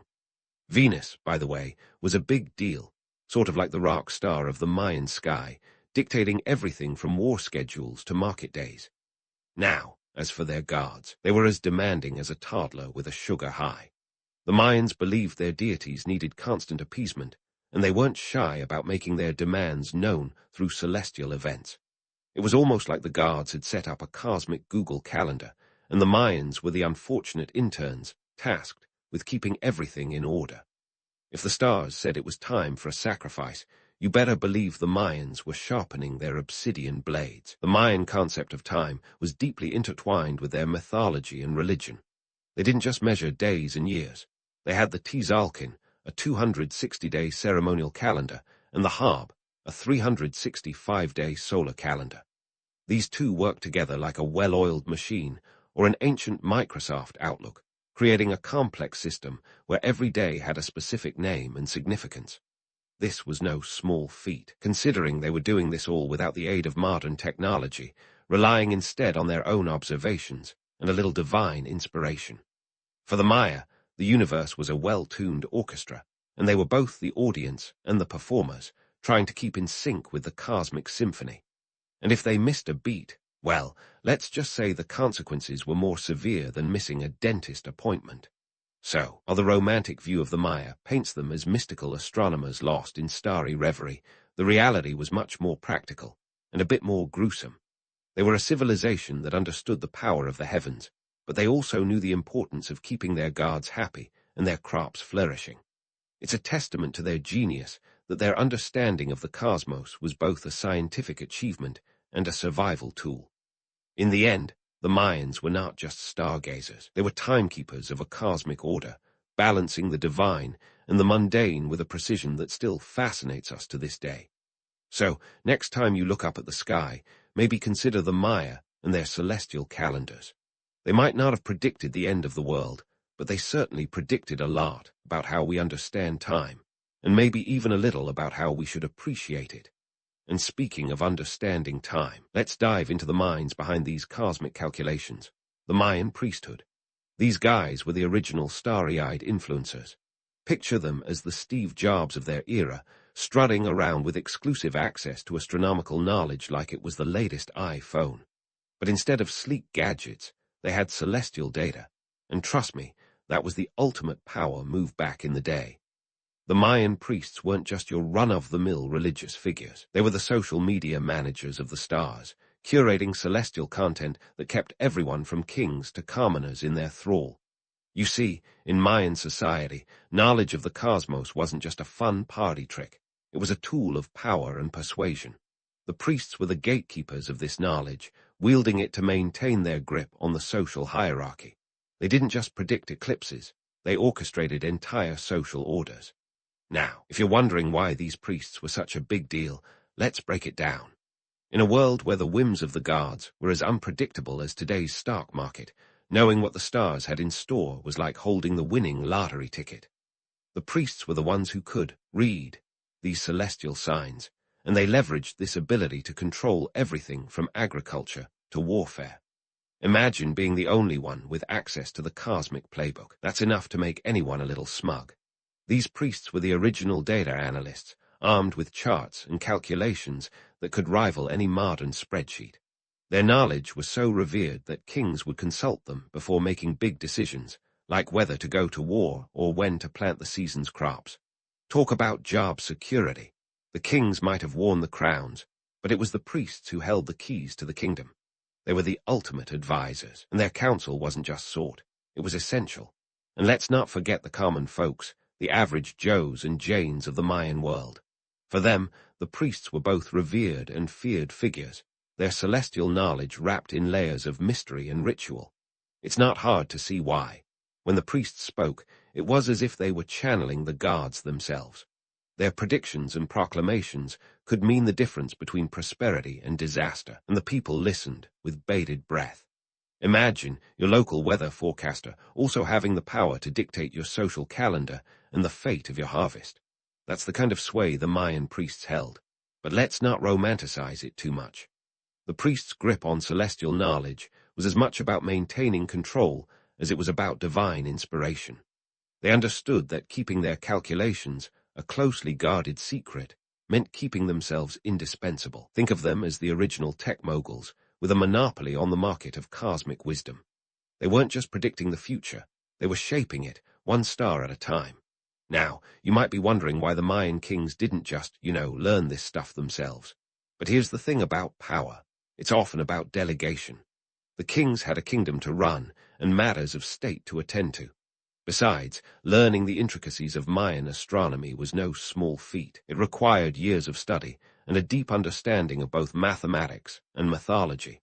The priests were specialists, and their expertise was not easily replicated. In a way, they were the original consultants, brought in for their specific skill set, while the kings focused on the big picture. The economic implications of this priestly prowess were significant.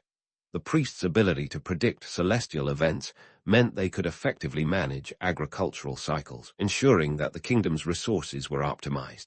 This wasn't just about keeping the gods happy, it was about sustaining the economy. A well-timed harvest could mean the difference between a prosperous season and a famine. The priests' predictions were vital to maintaining the delicate balance of supply and demand in a world where nature's unpredictability was a constant threat. And let's not overlook the political power play at work here. The priests' monopoly on astronomical knowledge was a strategic move to keep the power structure intact. By controlling the flow of information, they ensured their place at the top of the social ladder. This wasn't just about stargazing. It was about staying relevant and retaining authority in a world where knowledge was literally power. The priests understood that their celestial expertise was their ticket to influence, and they guarded it fiercely. Of course, this raises the question, how accurate were these predictions? Well, the Mayan priests were pretty darn good at their jobs. Their calculations of celestial events, including eclipses and the movement of planets, were often spot on. This level of precision was achieved without the aid of modern technology, relying instead on keen observations and a deep understanding of the cosmos. Their ability to predict astronomical phenomena was nothing short of remarkable, and it cemented their status as the ultimate arbiters of cosmic truth. But let's not pretend it was all smooth sailing. The priests were human after all, and their interpretations of celestial events weren't infallible. When predictions went awry, the consequences could be dire. A failed harvest or an unexpected eclipse might lead to unrest, with the priests scrambling to maintain their credibility. In such cases, they had to rely on their oratory skills and a fair amount of charm to keep the populace appeased. After all, even the most esteemed influencers have to manage their PR. In conclusion, the Mayan priesthood was a powerful and enigmatic force in ancient society, wielding astronomical knowledge as a tool of both power and persuasion. Their ability to interpret the cosmos and guide the actions of kings and commoners alike made them an essential part of the Mayan world. They were the original celestial consultants, shaping the course of history one star at a time.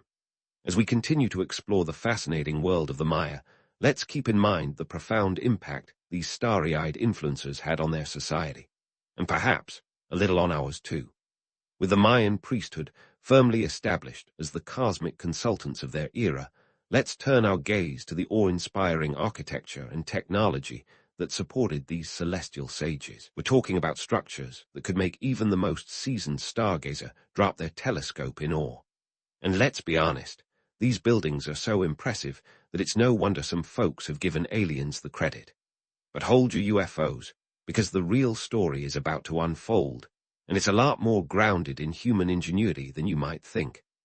First up, let's marvel at El Caracal, the Mayan observatory that's as iconic as it is enigmatic. Nestled in Chichen Itza, this structure looks like a giant stone snail shell perched atop a pyramid. It's a bit like if a lighthouse and an ancient ziggurat had a baby. But don't let its spiral shape fool you. This was no mere architectural whimsy. El Caracal was designed with precision that would make any modern architect green with envy.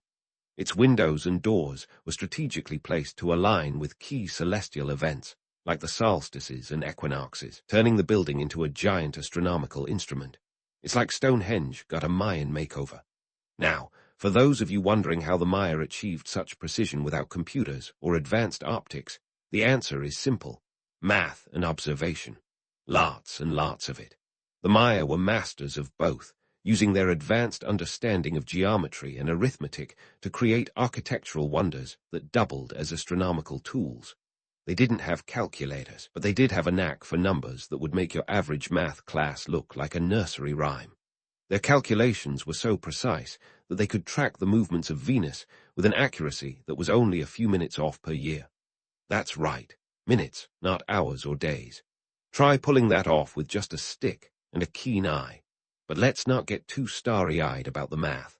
While it's easy to romanticize the Maya as mystical mathematicians, reality is they were practical problem solvers.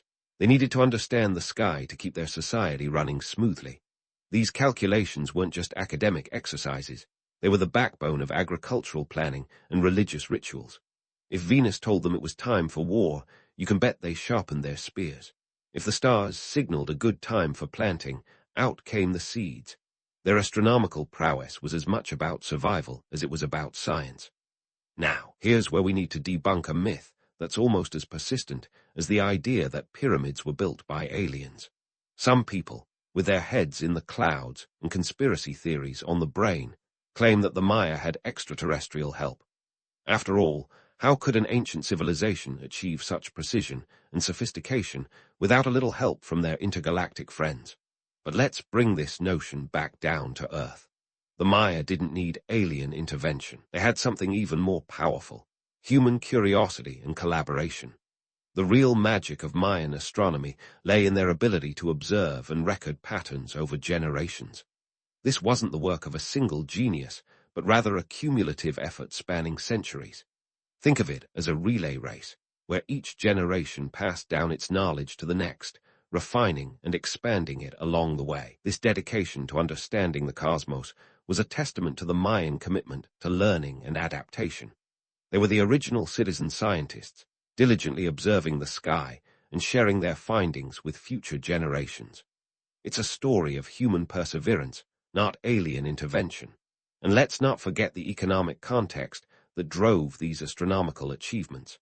The Maya were savvy enough to know that understanding the stars was good for business. Successful harvests, timed to celestial cycles, meant full granaries and happy citizens meant a stable society.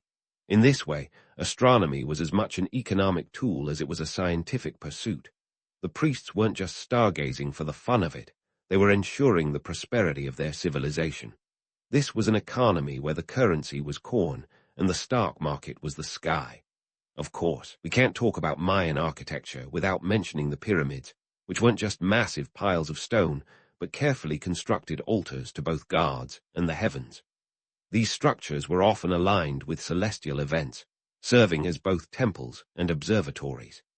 Take the Pyramid of Kukulkan, also in Chichen Itza, which puts on a show during the equinoxes when the setting sun casts a shadow that resembles a serpent slithering down the steps. It's a cosmic light show that predates Las Vegas by a few millennia. These architectural feats weren't just about showing off, although they certainly did that. They were about creating a tangible connection between the earth and the sky, a way to bring the heavens down to earth and place them within the context of human experience. The Maya understood that architecture could be a tool for both spiritual and practical purposes, a way to bridge the gap between the divine and the mundane. It's a lesson in the power of human creativity and the desire to make sense of the universe. So, while it's tempting to imagine ancient astronauts swooping down to lend a hand, the truth is far more inspiring. The Mayans achieved their astronomical feats through hard work, meticulous observation, and a dash of mathematical brilliance. They didn't need aliens, they had each other. And in a world where knowledge was power, they wielded it with a precision and purpose that still leaves us in awe. As we continue our journey through the world of Mayan astronomy, let's keep our eyes on the stars, but our feet firmly planted on the ground. Because, as the Maya showed us, the real magic lies not in otherworldly intervention, but in the relentless pursuit of understanding by a people who dared to look up and dream big. Stay tuned, because there's plenty more to uncover in this cosmic tale, and the discoveries are just getting started. As we continue this cosmic exploration, let's shift our gaze from the celestial to the terrestrial, where the gritty realities of Mayan life played out under the watchful eyes of the stars. The Mayans weren't just dreamers with their heads in the clouds. They were survivalists with their feet firmly planted in the jungle soil. Their astronomical prowess was not an idle pastime, but a crucial tool for navigating the complex web of agriculture, trade, and politics. A bit like having a Swiss Army knife when you're lost in the wilderness. Only theirs was forged in the heavens. Let's start with the bread and butter, or more accurately, the maize and beans, of Mayan life, agriculture. The Mayans were as much farmers as they were astronomers, and these two roles were intricately linked. Imagine being a farmer in the dense, unpredictable jungles of Mesoamerica, where a bad harvest could mean the difference between a full belly and famine. Without Google to tell them the best planting season, the Maya relied on their celestial observations. They meticulously tracked the movements of the sun, the moon, and especially Venus to determine when to plant and harvest. Their calculations were as precise as a Swiss watch, ensuring that crops were sown at the right time to maximize yields. Now, here's a spicy tidbit. Mayan agriculture wasn't just about growing enough food to survive. It was about producing the surplus needed to trade and maintain social order. Yes, trade. The Maya were savvy merchants, and their astronomical knowledge played a key role in maintaining trade routes that spanned hundreds of miles. We're talking about an ancient supply chain that could rival Amazon's logistics, minus the drones. They traded everything from cacao and jade to obsidian and feathers, all of which had to be carefully timed to align with celestial events. This wasn't just about economic gain, it was about political clout. By controlling trade, Mayan city-states could expand their influence and secure alliances, cementing their status as regional powerhouses. Let's not forget warfare, which, for the Maya, was as cyclical as the seasons. Venus, the celestial diva, wasn't just a beacon for planting. It was also a harbinger of war. The Mayans believed that Venus's movements dictated the most auspicious times to engage in battle. And when Venus said it was go time, the warriors went, armed with spears, shields, and the conviction that the stars were on their side. Imagine planning your military campaigns not based on troop strength, but on the arc of a planet. It sounds like a sci-fi plot, but it was very much a reality for the Maya. Their belief in celestial warfare was so deeply ingrained that an ill-timed battle could lead to social unrest or even topple a king from his throne. Speaking of kings, let's talk about the political high stakes of Mayan astronomy. For rulers, having access to astronomical knowledge was akin to holding the nuclear codes. It was an instrument of power, a way to legitimize their rule and awe their subjects. Kings were often depicted as divine figures, chosen by the gods to lead their people.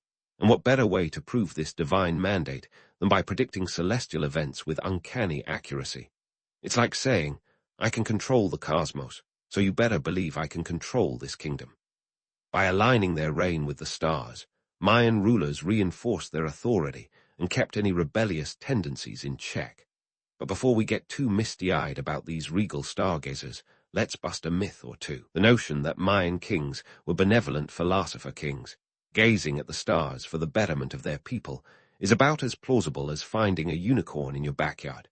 The truth is, They were as power-hungry as any other rulers, using astronomy as a tool to maintain control. The priests and astronomers weren't just wise sages. They were key players in a political chess game, using their knowledge to pull strings behind the scenes. They had the sharpest minds and the sharpest knives, always ready to cut down opposition along with a few sacrificial victims, just to keep the guards and the populace appeased. Now, let's zoom in on the economic implications of this celestial obsession. The Mayan economy was a complex beast, driven by agriculture, trade, and tribute. Understanding the stars wasn't just a nice bonus, it was a necessity. A poor harvest or a trade disruption could spell disaster, so having a keen eye on the heavens was like having a financial forecast that kept the economy humming. The Mayan rulers and priests used their astronomical insights to ensure that the kingdom's resources were managed efficiently. They were the original economists, balancing the books with a little help from Venus and company. But here's the kicker.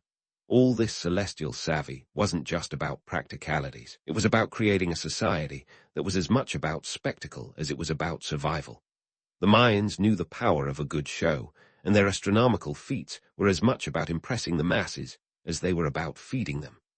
The grand rituals, the elaborate ceremonies, the awe-inspiring architecture, they were all designed to reinforce the idea that the rulers were the chosen ones, blessed by the gods and backed by the stars. It was a cosmic PR campaign that would make even the most seasoned spin doctor proud. And yet, for all their brilliance, the Mayans were human. They made mistakes, and their interpretations of the cosmos weren't always spot on. When a prediction went south, they had to think on their feet. A failed harvest could lead to famine, a misjudged war could lead to defeat, and a celestial event that didn't go as planned could lead to doubts about the king's divine right to rule. In these moments, the Mayans had to rely on their wits and their ability to weave a good story to keep their society from unraveling. In the end, the Mayans' astronomical pursuits were about more than just understanding the universe. They were about navigating the complex realities of life, ensuring that society thrived in the face of uncertainty. It was a delicate dance between the practical and the divine, a balancing act that required both precision and imagination. And as we delve deeper into this cosmic tale, let's remember that the true magic of the Mayans lay not in the stars themselves, but in their relentless quest to understand them. So, as we wrap up this chapter, keep your eyes on the horizon. There's still plenty more to uncover in the world of Mayan astronomy, and the story is far from over. We've got gods to appease, wars to wage, and crops to harvest, all under the watchful gaze of the cosmos. Stay tuned, because the next chapter promises to be just as illuminating as the last. As we wrap up our cosmic journey with the Maya, let's take a moment to appreciate the irony. A civilization that understood the heavens so well, yet couldn't quite forecast their own fall from grace. It's like being able to nail every Jeopardy question, but forgetting to study for your final exams. With their heads in the stars and feet firmly on the jungle floor, the Maya crafted a legacy that still resonates today, albeit with a few cosmic missteps along the way. Fast forward a few centuries, and you'll find that Mayan astronomy is more than just an ancient relic. It's a vibrant influence on modern science and pop culture. Let's start with the science bit. Ever heard of the 584-day cycle of Venus? The Maya were all over that like hipsters on avocado toast. This cycle is crucial for understanding the planet's movements, and it turns out they were incredibly accurate in their calculations. Modern astronomers still tip their hats to these ancient stargazers who managed to track Venus with a precision that rivals today's tech. Imagine doing that without a computer, just a sharp mind and a sharper stick. But the Mayan influence doesn't stop at the gates of the observatory. It spills over into popular culture, too. Remember the 2012 apocalypse scare? That was the Mayans' long count calendar making a cameo. While the world didn't end in a cataclysmic fireball, the event did spark a global fascination with Mayan culture, proving that even a misinterpreted calendar can generate blockbuster movie scripts and endless memes. It was a cosmic joke of sorts, reminding us that while the Mayans may have been geniuses, even they couldn't predict how we'd twist their legacy into a modern-day phenomenon. Let's not forget the architectural wonders that continue to draw tourists from around the globe. Mayan ruins like Chichen Itza and Tikal aren't just piles of stone. They are testimonies to the mathematical and astronomical prowess of a civilization that could build temples as easily as they could chart the stars. These sites have become pilgrimage destinations for anyone with a penchant for history or an Instagram account. With their grandiose structures and awe-inspiring alignments, the ruins are a testament to the Mayan knack for blending beauty with function, a skill that still leaves architects scratching their heads. But for all their brilliance, the Mayans were, at times, victims of their own cosmic enthusiasm. Their society was built on the premise that the cosmos dictated earthly events, and when those predictions didn't pan out, things got a bit dicey. It's the age-old tale of putting all your eggs in one celestial basket.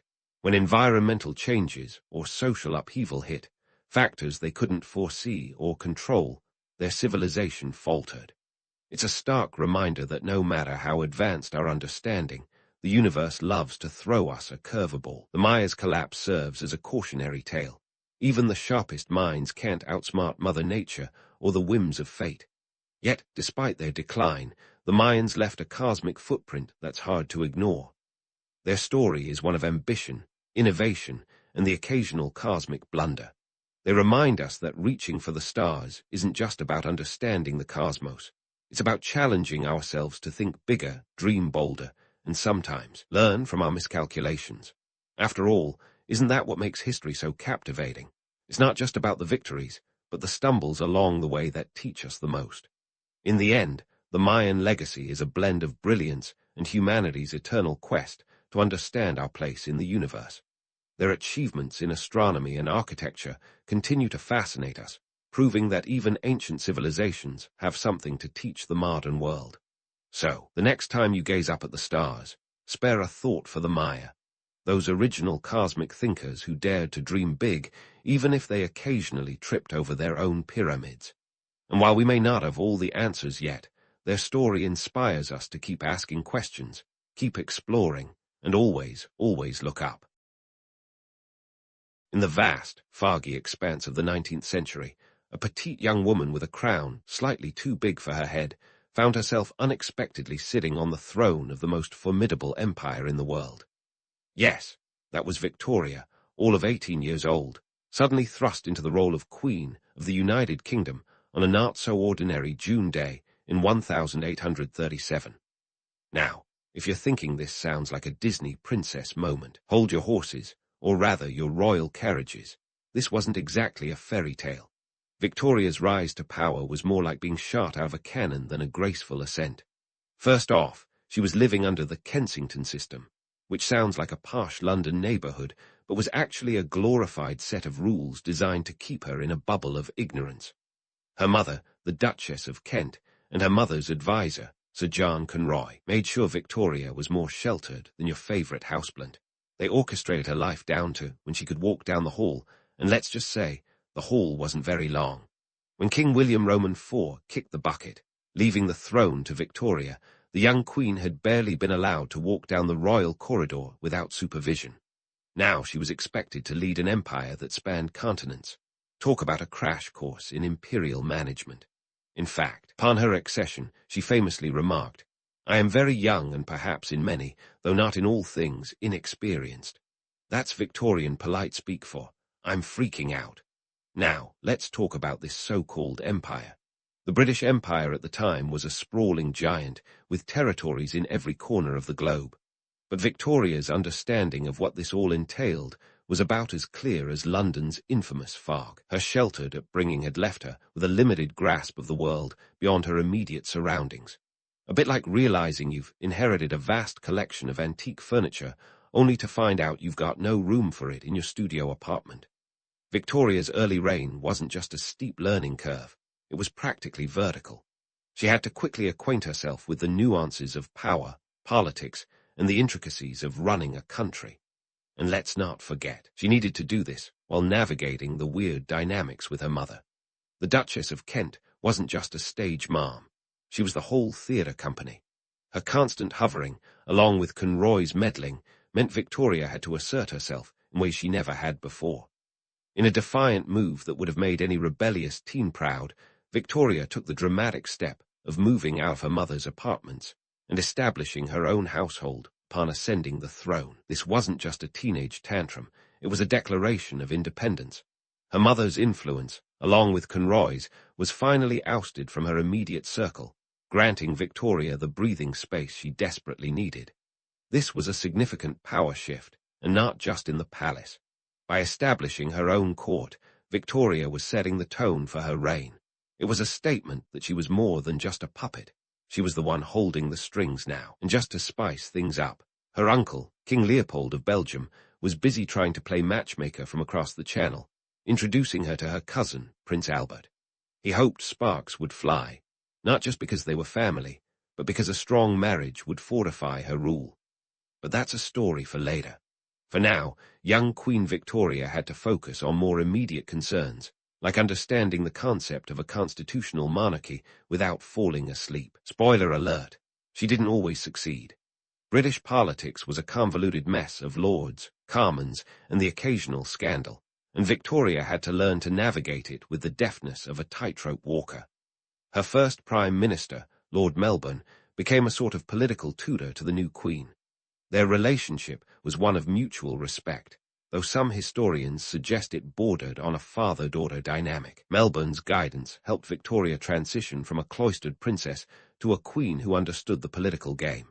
In a world where women were often sidelined, Victoria was stepping up to the plate, even if she occasionally swung and missed. Victoria's accession also meant she had to start attending those legendary state functions. You know, the ones with enough pomp and circumstance to make a royal's head spin. Imagine a teenager, fresh out of a restrictive upbringing, suddenly having to host dinners with people who literally ruled parts of the world. It was like hosting a dinner party where your guests are all world leaders, and you're just trying to figure out which fork to use. Despite the initial chaos and a steep learning curve, Victoria was determined to be her own monarch, not just a figurehead. She was carving out her identity in a world that wasn't quite ready for a young woman to be calling the shots. But with every decision, every state meeting, and every diplomatic encounter, she was slowly molding the role of a queen into something uniquely hers. So, while the crown might have rested a bit heavily on her young head, Victoria was not about to let it topple. She was on her way to becoming a monarch who would define an era, even if she occasionally tripped on her way up the stairs of Buckingham Palace. Stay tuned, because the story of Queen Victoria is just warming up, and trust me, the best anecdotes are yet to come. But don't let the occasional royal misstep fool you. Queen Victoria was just getting into the swing of things. Enter the grand spectacle of her coronation in 1838, a ceremony more chaotic than a royal wedding with twice the drama and none of the modern media circus. Picture this, a 19-year-old Victoria, poised and ready to officially embrace her role as Queen of the United Kingdom. The event was a lavish affair, costing a cool £79,000, which, for those of us living in today's economy, translates to around £8 million. Who knew crowning a queen could cost more than a blockbuster movie? The ceremony itself was a mix of grandeur and, let's be honest, a bit of a mess. It was described as splendidly chaotic, which is a polite way of saying that the organization was about as tight as a toddler's shoelaces. Guests were packed into Westminster Abbey like sardines in an ornate can, and you can bet elbows were jabbing and toes were stepped on. The peers of the realm were decked out in their finest regalia, but even the most opulent of outfits couldn't save the day from a few hiccups. Now, you might think that all this chaos would have dampened Victoria's spirits, but here's where we start debunking some myths. Contrary to popular belief, Victoria was far from the dour figure often depicted in portraits. Sure, she had her serious moments, but she also had a vibrant social life and a love for dance that could rival any ballroom enthusiast. In fact, she was known to waltz into the early hours, proving that even queens need to let their hair down. Speaking of letting loose, let's fast forward to 1840 and the wedding bells ringing for Victoria and her beloved Prince Albert. This was no run-of-the-mill royal wedding. Think of it as the royal equivalent of a celebrity power couple tying the knot. And just like any high-profile wedding, it came with its own set of bizarre protocols. For starters, Victoria proposed to Albert, not the other way around. Talk about flipping the script. Their wedding was celebrated with all the pomp and circumstance you'd expect, but it was also a deeply personal affair. Victoria and Albert's partnership was more than just a romantic union. It was a strategic alliance that had significant political and industrial ramifications. Albert was not content to be just a royal consort. He became an influential advisor, particularly in matters of industry and innovation. Together, they championed causes that would propel Britain into the heart of the Industrial Revolution. But let's not paint too rosy a picture. Their marriage, like any, had its challenges, especially given the intense scrutiny and expectations placed upon them. Albert was tasked with navigating the delicate terrain of being a royal without a throne, while Victoria had to balance her role as queen with her duties as a wife. It was a tightrope walk of epic proportions, and not without its stumbles. Their union, however, was undeniably impactful. Albert's interests in science and technology fueled the Great Exhibition of 1851, a showcase of industrial prowess that put Britain at the forefront of global innovation. This was not just about showing off. It was a statement of Britain's industrial dominance and a reflection of the couple's forward-thinking vision. So, while Victoria's reign began with a crown that seemed a tad oversized for her head, by the time she was dancing through the corridors of power with Albert by her side, she was redefining what it meant to be a modern monarch. And as for those myths of her being perpetually sad, well, it seems the Queen was often just a waltz away from joy, even if history sometimes forgets to mention it. As we continue this journey through Victoria's life, we'll see how she and Albert's partnership shaped not just their own lives, but the very fabric of the British Empire. Stay tuned for more tales from the Victorian era, where the stakes are high, the dances are endless, and the reality is always more interesting than the myth. And so, the tale of Queen Victoria continues with an unexpected twist that could rival any royal plot twist. Off we go, from the polished ballrooms of Buckingham Palace to the dust and intrigue of 19th-century India, where Victoria would earn the title Empress of India without ever setting foot on the subcontinent. This wasn't just about adding another feather to her already plumed cap. No, this was a chess move on the imperial board, mixing diplomacy, economics, and a hint of absurd theatre. Picture this. It's 1876, and the British Empire is strutting its stuff all over the globe, with India as its glittering crown jewel. But in the world of imperial politics, nothing is just for show. Declaring Victoria as the Empress of India was a calculated move by British Prime Minister Benjamin Disraeli, aimed at cementing British authority in India while also giving a gentle nudge to Queen Victoria's continental cousin, the Kaiser of Germany, who had recently crowned himself emperor. Because, nothing says keeping up with the royals like a shiny new title. But why the need for such grandiosity, you ask? Well, it wasn't just about one-upping the neighbours. The British Raj was as much about economic exploitation as it was about power. India was a treasure trove, a veritable Aladdin's cave of resources, from the lush cotton fields to the rich veins of spices and the glistening seams of gems. The British had their eyes on these prizes, and controlling India meant controlling vast wealth.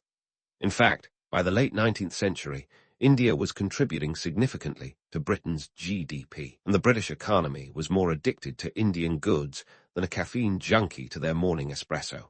Now, about the absurdity. Victoria, the empress of a land she'd never set foot in, ruling over millions of people she'd never meet. It's like being CEO of a company you've never visited, where you don't speak the language, and your only knowledge comes from reports that might as well be written in hieroglyphics. The British administration in India was a complex machine, and the reality of British rule was a far cry from the romantic imagery of benevolent governance. It was a system that was often brutal and exploitative, propped up by a mix of military might and administrative control. Let's not gloss over the cultural exchanges, though. While the British were busy extracting wealth, there was a flow of ideas, styles, and even some culinary delights back and forth. The British developed a taste for curry, and Indian textiles became all the rage in London.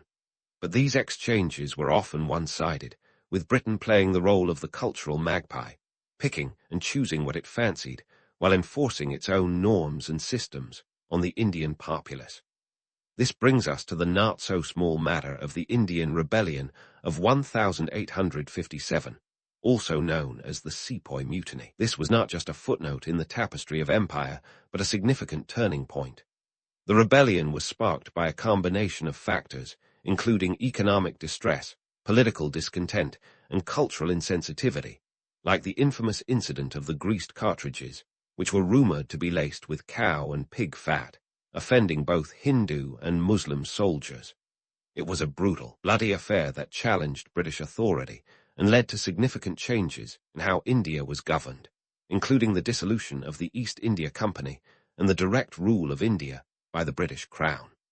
The rebellion also exposed the myth of the invincible empire and the harsh realities of colonial rule. It was a wake-up call that shook the foundations of British administration in India and forced a re-evaluation of imperial strategies. The aftermath saw the British tighten their grip even further, introducing reforms and restructuring the army to prevent such uprisings in the future. The rebellion was a reminder that the empire, while seemingly omnipotent, was not immune to resistance or rebellion.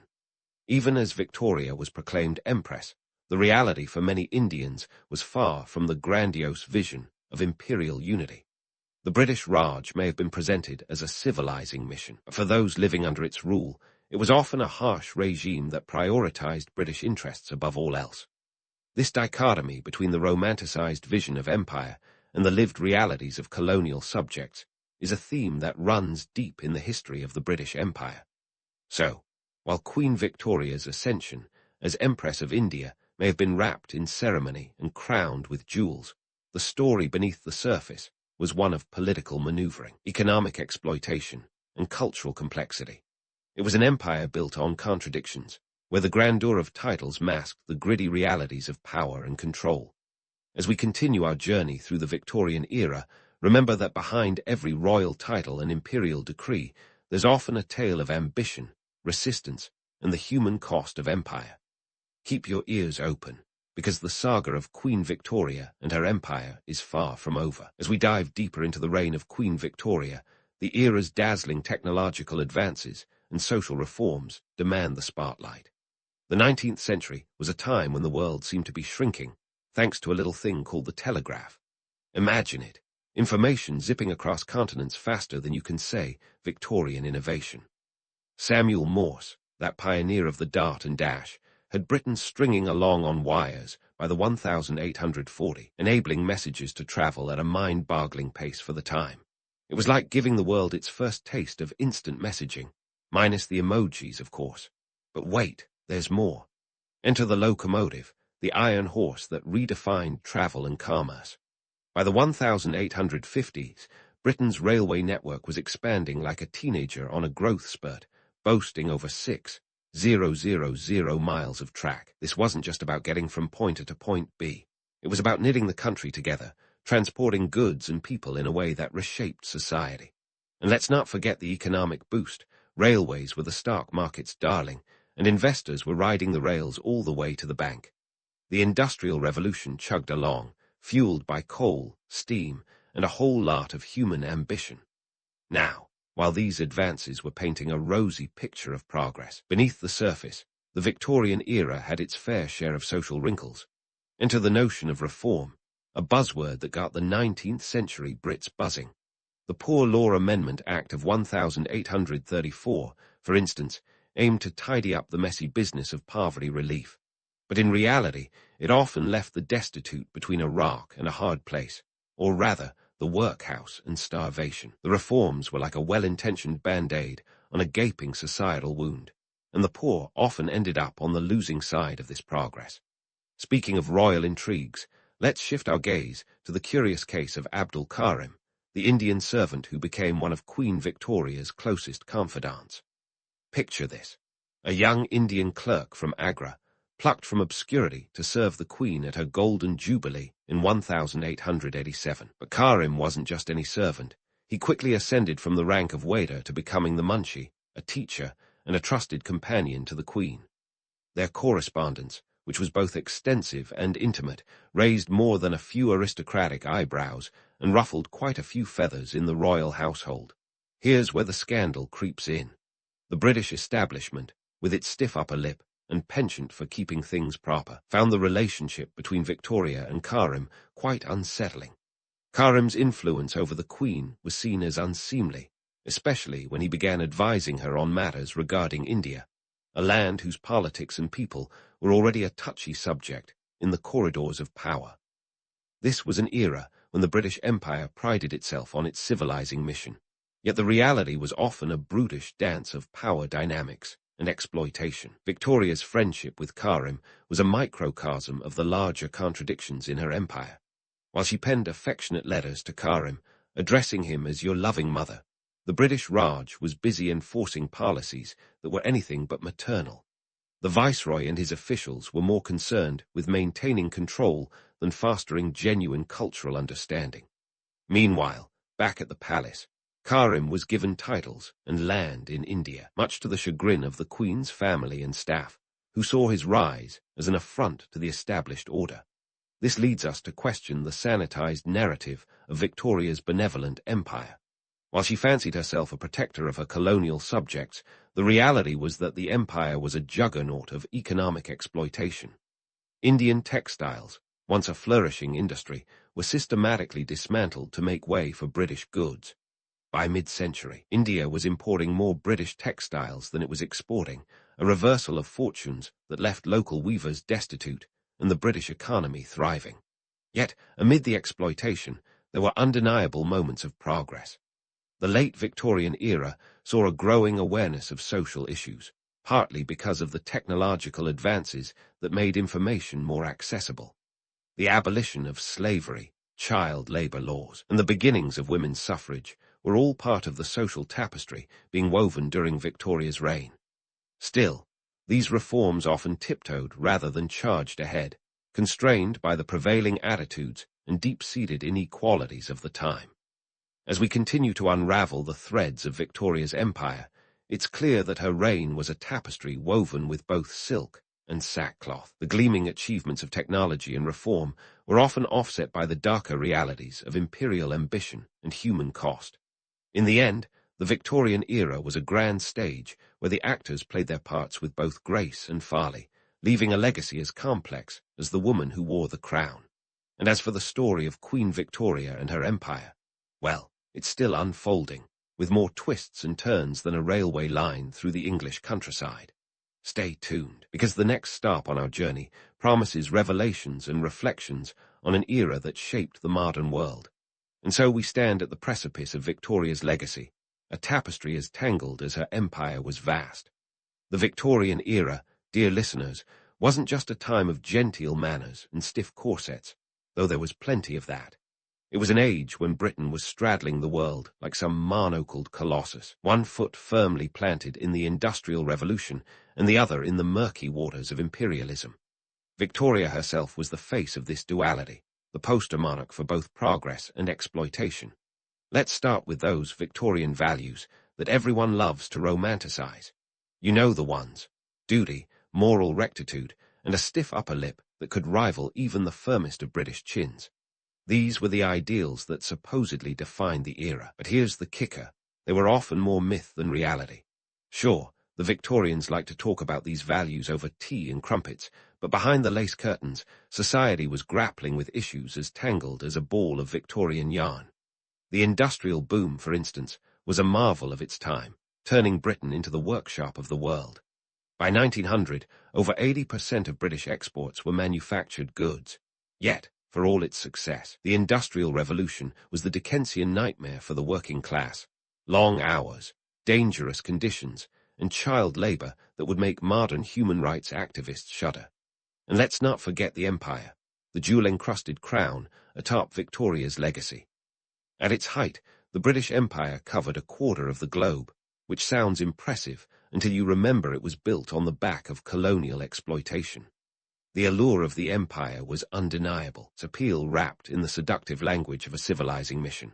But peel back the layers, and you'll find a system driven by a voracious appetite for resources and markets. The economic gains were staggering. In 1870, Britain's GDP was the highest in the world, yet the wealth was anything but evenly distributed. The colonies provided raw materials and markets for British goods, but the local populations often reaped little benefit, their own industries undercut by British imports. Now, let's talk about Queen Victoria herself. She's often remembered as the grandmother of Europe, a title that sounds like something out of a fairy tale, but with a family tree that sprawled across the continent like an overgrown vine, it was quite apt. By the end of her reign, Victoria had 42 grandchildren in positions of power across Europe, including the likes of Kaiser Wilhelm II of Germany and Tsar Nicholas II of Russia. It's a wonder the family reunions didn't start World War right there in the parlor. Her role as a matriarch was both a symbol of stability and a reminder of the tangled alliances that would later plunge the world into conflict. And yet, for all her familial connections, Victoria's reign is remembered for its contradictions. She was a monarch who presided over an empire, yet lived a life marked by personal losses and public scrutiny. Her marriage to Albert was both a love story and a political partnership, but his death in 1861 left her in mourning for decades, a period often described as the widow of Windsor years. She withdrew from public life, which didn't sit well with a nation accustomed to seeing their queen at the helm. Yet, this absence didn't diminish her influence. If anything, it cemented her as a symbol of constancy in an ever-changing world. When we consider Victoria's legacy, it's impossible to ignore the impact her reign had on the monarchy itself. Her 63-year reign saw the evolution of the British monarchy into a constitutional form, where the real power lay with Parliament and the sovereign became more of a ceremonial figurehead. This transition wasn't always smooth. Victoria had her fair share of tussles with politicians, but by the end of her reign, a new model of monarchy had emerged, one that laid the groundwork for the modern constitutional monarchy, where the Queen's role is more about cutting ribbons than cutting deals. In wrapping up our journey through the Victorian era, let's reflect on the duality of Victoria's legacy. She was a queen who embodied the zenith of British power, yet her reign also highlighted the contradictions of empire. On one hand, she was the monarch of progress, overseeing an era of technological marvels and social reforms. On the other, her empire was a house of cards built on inequality and exploitation. It's a legacy that's as complex as it is enduring, a reminder that history is rarely black and white, but rather a tapestry woven with shades of grey. So there you have it, a whirlwind tour through the life and times of Queen Victoria, a monarch whose reign left an indelible mark on history. As the curtain falls on this chapter, let's remember her not just as a symbol of empire, but as a reminder of the human stories behind the grandeur. Because at the end of the day, history is about people, and Queen Victoria was as human as they come, flaws, triumphs, and all. As you drift off to sleep with these tales in mind, remember that the past is never as distant as it seems. It's just a whisper away, waiting to tell its story to those willing to listen. You find yourself in the heart of the Viking Age, a time when the air was thick with both the scent of salt from the sea and the smoke from distant fires. The world is a patchwork of clans and kingdoms, each vying for supremacy, and in this turbulent landscape, the Völva stands as a beacon of mystery and influence. Picture her not as a mere mystic cloaked in moonlight, but as a shrewd political player, wielding her talents like a double-edged sword. Now, I know what you're thinking. Were these Völvas really the mystical, ethereal figures of legend? Well, not exactly. They were certainly revered, but their power went beyond the ethereal. These seers were more like the ancient world's combination of a Fortune 500 CEO and a political strategist. To get a reading from a Völva could cost you a cow or a few ounces of silver. Imagine shelling out your prized livestock or a small fortune just to hear your future. They were compensated handsomely, emphasizing their importance in society. This was no side hustle. It was a full-time gig with benefits. Let's debunk a popular myth right off the bat. The idea that these seers were only about spells and charms, swaying gently in a forest clearing while whispering to the winds. Romantic, sure, but not quite the reality.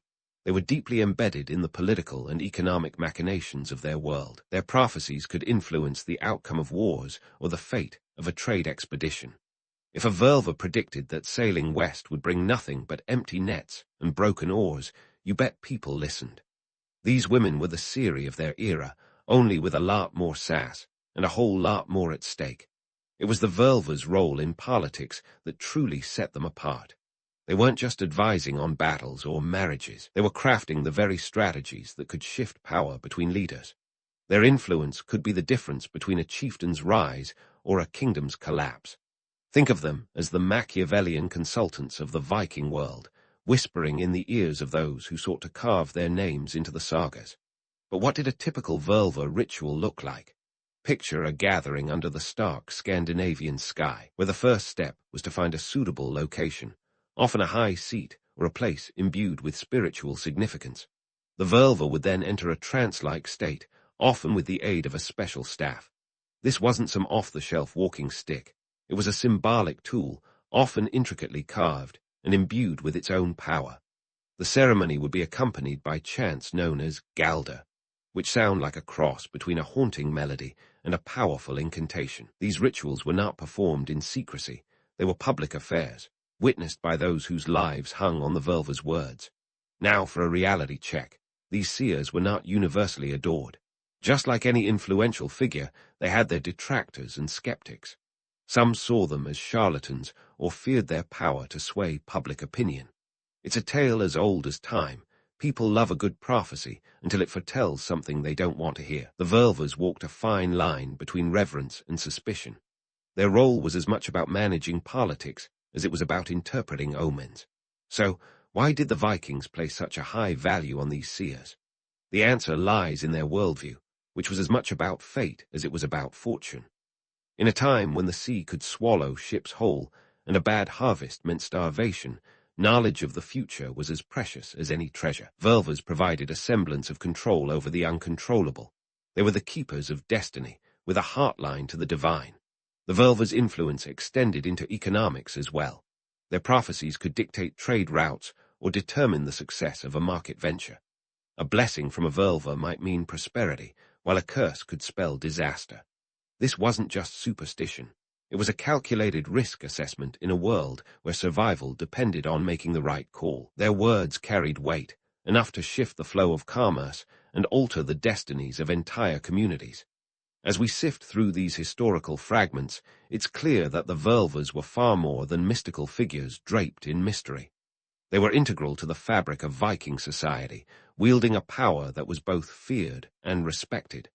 Their rituals, their influence, and their role in shaping the course of history offer a glimpse into a world where the line between the spiritual and the political was as thin as a blade's edge.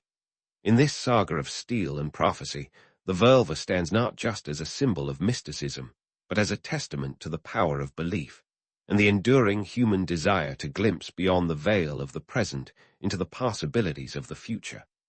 The Völva are Norse time travelers with a penchant for the mystical and the practical. As we peel back the layers of their rituals, let's dive into the Seer, a form of Norse magic that's as enigmatic as it is compelling. This wasn't your run-of-the-mill hocus-pocus. Seer was a performance, an event, a spectacle that could put even the most elaborate rock concert to shame. First, let's set the scene.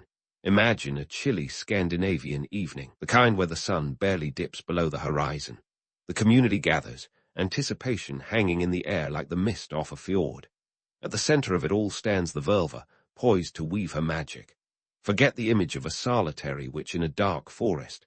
This was a communal affair, a mix of curiosity and reverence that drew people in like moths to a flame. A key ingredient of Seir was the chanting, known as galder. Think of these chants as the Viking version of a power ballad, only instead of love and heartbreak, we're talking fate and fortune. This wasn't just vocal exercise. The chants were believed to unlock doors to other worlds, a Spotify playlist for the soul, if you will. But it wasn't all about the auditory experience. Drumming played a crucial role too. These weren't your casual drum circles you'd find at a modern festival. The beats were meant to induce trance states, both for the Völva and the audience. If you've ever been entranced by a killer drum solo, you get the idea. The rhythm was a direct line to the divine, setting the stage for whatever revelations the Seir might yield. Now, entering a trance state wasn't as simple as taking a deep breath and closing your eyes. It was a meticulous process, often aided by psychoactive substances. Before you picture a Viking rave, let's clarify.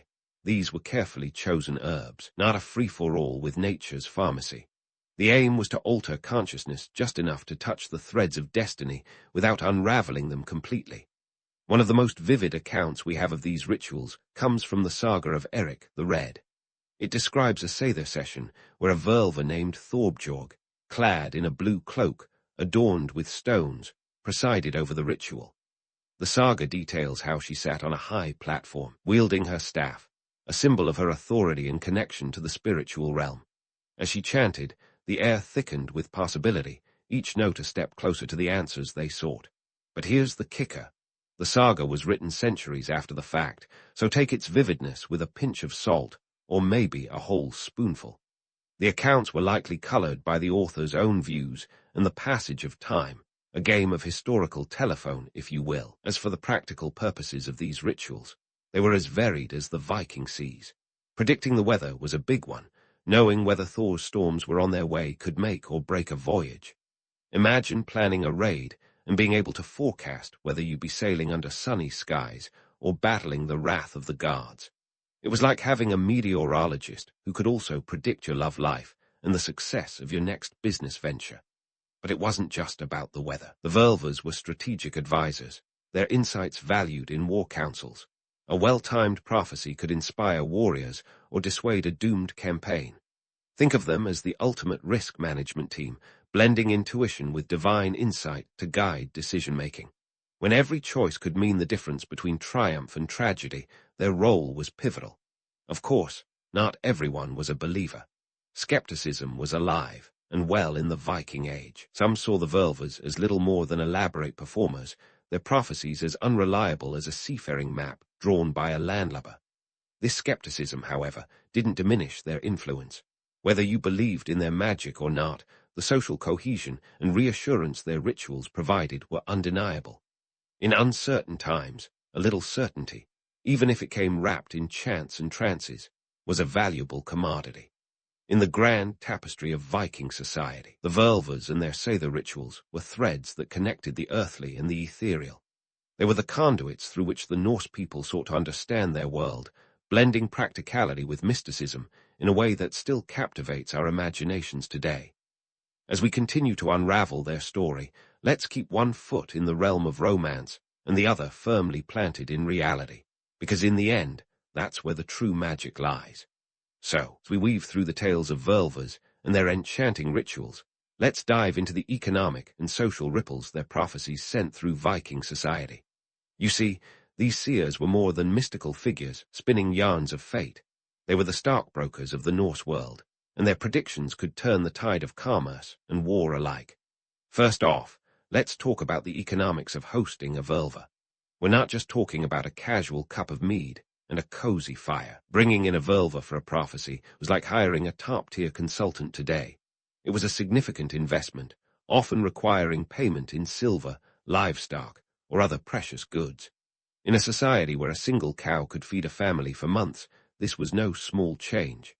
This hefty cost was a testament to the value placed on their insights.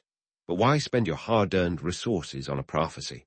Well, think of the Völvas as the ancient world's risk management team. Their predictions could make or break a trading expedition. In a time when the sea was both a highway and a graveyard, knowing the whims of the gods could mean the difference between returning laden with goods or not returning at all. A Völva's blessing could sway chieftains to alter routes, perhaps avoiding treacherous waters or hostile territories. It was a gamble, sure, but one that many were willing to take in hopes of striking the proverbial gold, or in this case, silver. The influence of Völvas didn't stop at the docks. Their prophecies seeped into the very fabric of Viking warfare. Picture a Viking war council, where battle plans were drawn not just with swords and shields, but with whispered words of fate. If a Völva foresaw victory, warriors might charge into battle with renewed fervor. Conversely, a grim prediction could halt a campaign altogether, saving lives and resources in the process. In a world where each man counted, such divinations didn't just alter strategies. They could ensure the survival of a community. Now, let's address the societal implications. The power of the Völvas was both revered and feared. In the eyes of the Norse people, they walked the razor's edge between the mortal and the divine. This duality made them both indispensable and suspect. Relying on a Völva's word meant placing trust in the unseen, a leap of faith that could unify a community or sow discord if things went awry. Imagine the pressure on these seers. One wrong prophecy could tarnish their reputation faster than you can say Ragnarok. Their societal role also reflected the broader Norse worldview. This was a culture that valued fate as much as fortune.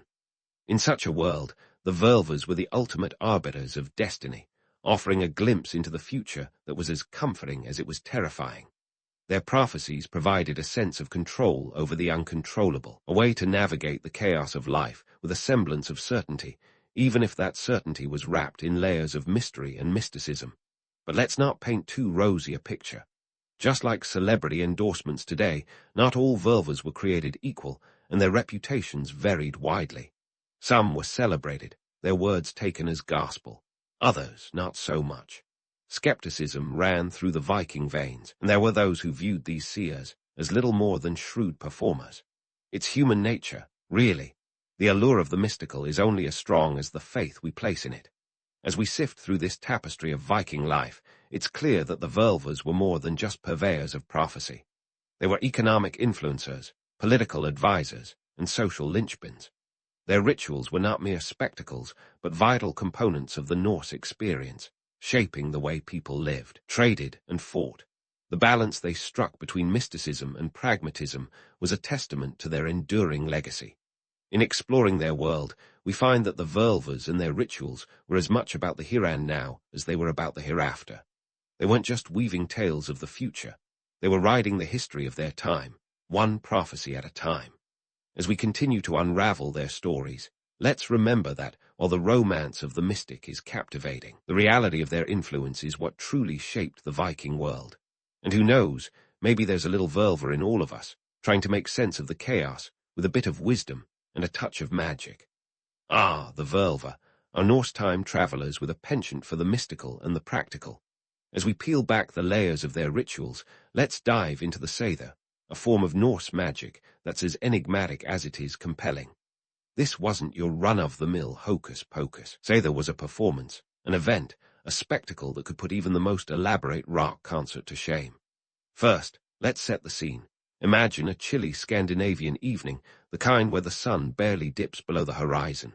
The community gathers, anticipation hanging in the air like the mist off a fjord. At the center of it all stands the Völva, poised to weave her magic. Forget the image of a solitary witch in a dark forest. This was a communal affair, a mix of curiosity and reverence that drew people in like moths to a flame. A key ingredient of Seither was the chanting, known as Galder. Think of these chants as the Viking version of a power ballad, only instead of love and heartbreak, we're talking fate and fortune. This wasn't just vocal exercise. The chants were believed to unlock doors to other worlds, a Spotify playlist for the soul, if you will.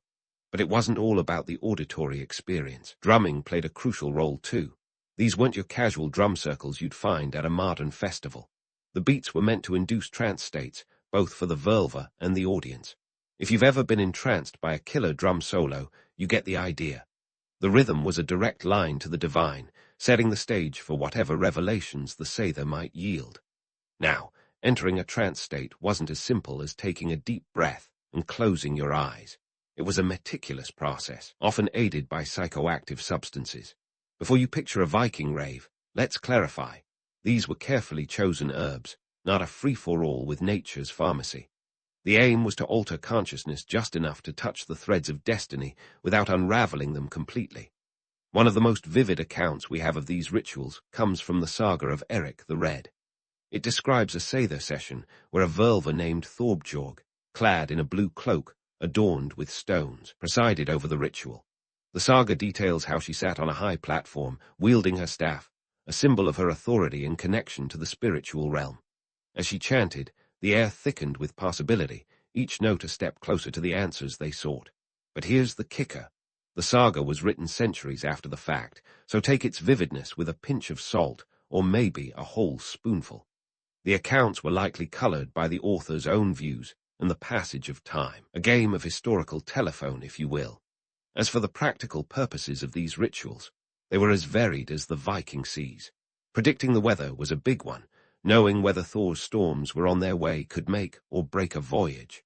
Imagine planning a raid and being able to forecast whether you'd be sailing under sunny skies or battling the wrath of the gods. It was like having a meteorologist who could also predict your love life and the success of your next business venture. But it wasn't just about the weather. The Ververs were strategic advisors, their insights valued in war councils. A well-timed prophecy could inspire warriors or dissuade a doomed campaign. Think of them as the ultimate risk management team, blending intuition with divine insight to guide decision-making. When every choice could mean the difference between triumph and tragedy, their role was pivotal. Of course, not everyone was a believer. Skepticism was alive and well in the Viking Age. Some saw the Ververs as little more than elaborate performers, their prophecies as unreliable as a seafaring map drawn by a landlubber. This skepticism, however, didn't diminish their influence. Whether you believed in their magic or not, the social cohesion and reassurance their rituals provided were undeniable. In uncertain times, a little certainty, even if it came wrapped in chants and trances, was a valuable commodity. In the grand tapestry of Viking society, the Ververs and their Seer rituals were threads that connected the earthly and the ethereal. They were the conduits through which the Norse people sought to understand their world, blending practicality with mysticism in a way that still captivates our imaginations today. As we continue to unravel their story, let's keep one foot in the realm of romance and the other firmly planted in reality, because in the end, that's where the true magic lies. So, as we weave through the tales of Ververs and their enchanting rituals, let's dive into the economic and social ripples their prophecies sent through Viking society. You see, these seers were more than mystical figures spinning yarns of fate. They were the stockbrokers of the Norse world, and their predictions could turn the tide of commerce and war alike. First off, let's talk about the economics of hosting a Verver. We're not just talking about a casual cup of mead and a cozy fire. Bringing in a Verver for a prophecy was like hiring a top-tier consultant today. It was a significant investment, often requiring payment in silver, livestock, or other precious goods. In a society where a single cow could feed a family for months, this was no small change. This hefty cost was a testament to the value placed on their insights. But why spend your hard-earned resources on a prophecy? Well, think of the Ververs as the ancient world's risk management team. Their predictions could make or break a trading expedition. In a time when the sea was both a highway and a graveyard, knowing the whims of the gods could mean the difference between returning laden with goods or not returning at all. A Verver's blessing could sway chieftains to alter routes, perhaps avoiding treacherous waters or hostile territories. It was a gamble, sure, but one that many were willing to take in hopes of striking the proverbial gold, or in this case, silver. The influence of Ververs didn't stop at the docks. Their prophecies seeped into the very fabric of Viking warfare. Picture a Viking war council, where battle plans were drawn not just with swords and shields, but with whispered words of fate. If a Verver foresaw victory, warriors might charge into battle with renewed fervor. Conversely, a grim prediction could halt a campaign altogether, saving lives and resources in the process. In a world where each man counted, such divinations didn't just alter strategies. They could ensure the survival of a community. Now, let's address the societal implications. The power of the Ververs was both revered and feared. In the eyes of the Norse people, they walked the razor's edge between the mortal and the divine. This duality made them both indispensable and suspect. Relying on a Verver's word meant placing trust in the unseen, a leap of faith that could unify a community or sow discord if things went awry. Imagine the pressure on these seers. One wrong prophecy could tarnish their reputation faster than you can say Ragnarok. Their societal role also reflected the broader Norse worldview. This was a culture that valued fate as much as fortune. In such a world, the Ververs were the ultimate arbiters of destiny, offering a glimpse into the future that was as comforting as it was terrifying. Their prophecies provided a sense of control over the uncontrollable, a way to navigate the chaos of life with a semblance of certainty, even if that certainty was wrapped in layers of mystery and mysticism. But let's not paint too rosy a picture. Just like celebrity endorsements today, not all Ververs were created equal, and their reputations varied widely. Some were celebrated, their words taken as gospel. Others, not so much. Skepticism ran through the Viking veins, and there were those who viewed these seers as little more than shrewd performers. It's human nature, really. The allure of the mystical is only as strong as the faith we place in it. As we sift through this tapestry of Viking life, it's clear that the Völvers were more than just purveyors of prophecy. They were economic influencers, political advisors, and social linchpins. Their rituals were not mere spectacles, but vital components of the Norse experience, shaping the way people lived, traded, and fought. The balance they struck between mysticism and pragmatism was a testament to their enduring legacy. In exploring their world, we find that the Völvers and their rituals were as much about the here and now as they were about the hereafter. They weren't just weaving tales of the future. They were writing the history of their time, one prophecy at a time. As we continue to unravel their stories, let's remember that, while the romance of the mystic is captivating, the reality of their influence is what truly shaped the Viking world. And who knows, maybe there's a little Völver in all of us, trying to make sense of the chaos with a bit of wisdom and a touch of magic. Now, let's stir the pot of gender dynamics in Viking society. Time to untangle the paradox of power these Völvers wielded amidst a world that wasn't exactly a feminist utopia. In a culture where raiding and trading were the name of the game, women generally took on roles that revolved around hearth and home. But the Völvers, they broke the mold like a berserker through a wooden door. You see, the typical Viking woman had her hands full managing the household, which was no small feat. Picture this, overseeing food supplies, textiles, and often serving as the de facto manager of the farm while the men were off pillaging. It was a demanding role, one that required a head for business and a knack for logistics. Yet, in this male-dominated society, women were largely expected to remain in the domestic sphere. Enter the Völva, striding past societal shackles with a staff in hand and a prophecy on her lips. These women occupied a unique niche, straddling the line between gendered expectations and spiritual authority. It was a role that offered them unprecedented influence, a rare seat at the table of power dynamics that was otherwise reserved for men. But here's the wrinkle in the tapestry. With great power comes great suspicion. While these seers were venerated for their abilities, they also walked a precarious path. Their elevated status didn't come with an immunity card. In fact, it painted a target on their backs. Like walking a tightrope over a pit of snakes, one misstep could spell disaster. You see, the same talents that granted them respect also bred fear and mistrust. It's the classic witch hunt scenario. Revered one moment, reviled the next. If a prophecy went sour, or if someone needed a scapegoat for misfortune, a Völva could find herself accused of witchcraft. And in the Viking age, being branded a witch wasn't exactly a career booster. It was more like a one-way ticket to infamy or worse. The paradox of the Völva's power is a reflection of the broader societal tension between fear and reverence. While they were indispensable for their insights, they were also a reminder of the unknown, the unpredictable forces that lay beyond the veil of everyday life. Their presence was a testament to both the potential and peril of stepping outside societal norms. Now, fast forward to how these perceptions have evolved. The modern reinterpretation of Völvers, fueled by media portrayals, has often romanticized them as mystical heroines or misunderstood outcasts. TV shows and films love a good witchy figure, and the Völva fits the bill with her ethereal aura and cryptic wisdom.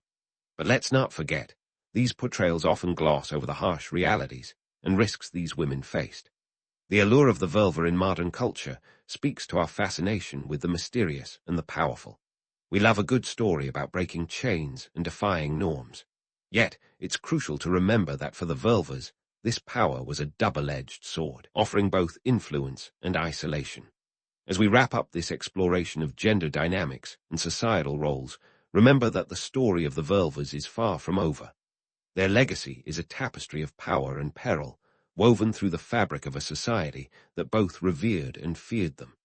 And as we look to the next chapter, let's keep unraveling the threads of their history, because the tale of the Völva is as much about the past as it is about the possibilities of the future. As we journey into the legacy of the Völvers, it's clear that their story doesn't end with the last Viking longship or the final echo of a Galder chant. These seers have left a footprint in modern culture that's as intriguing as it is misunderstood.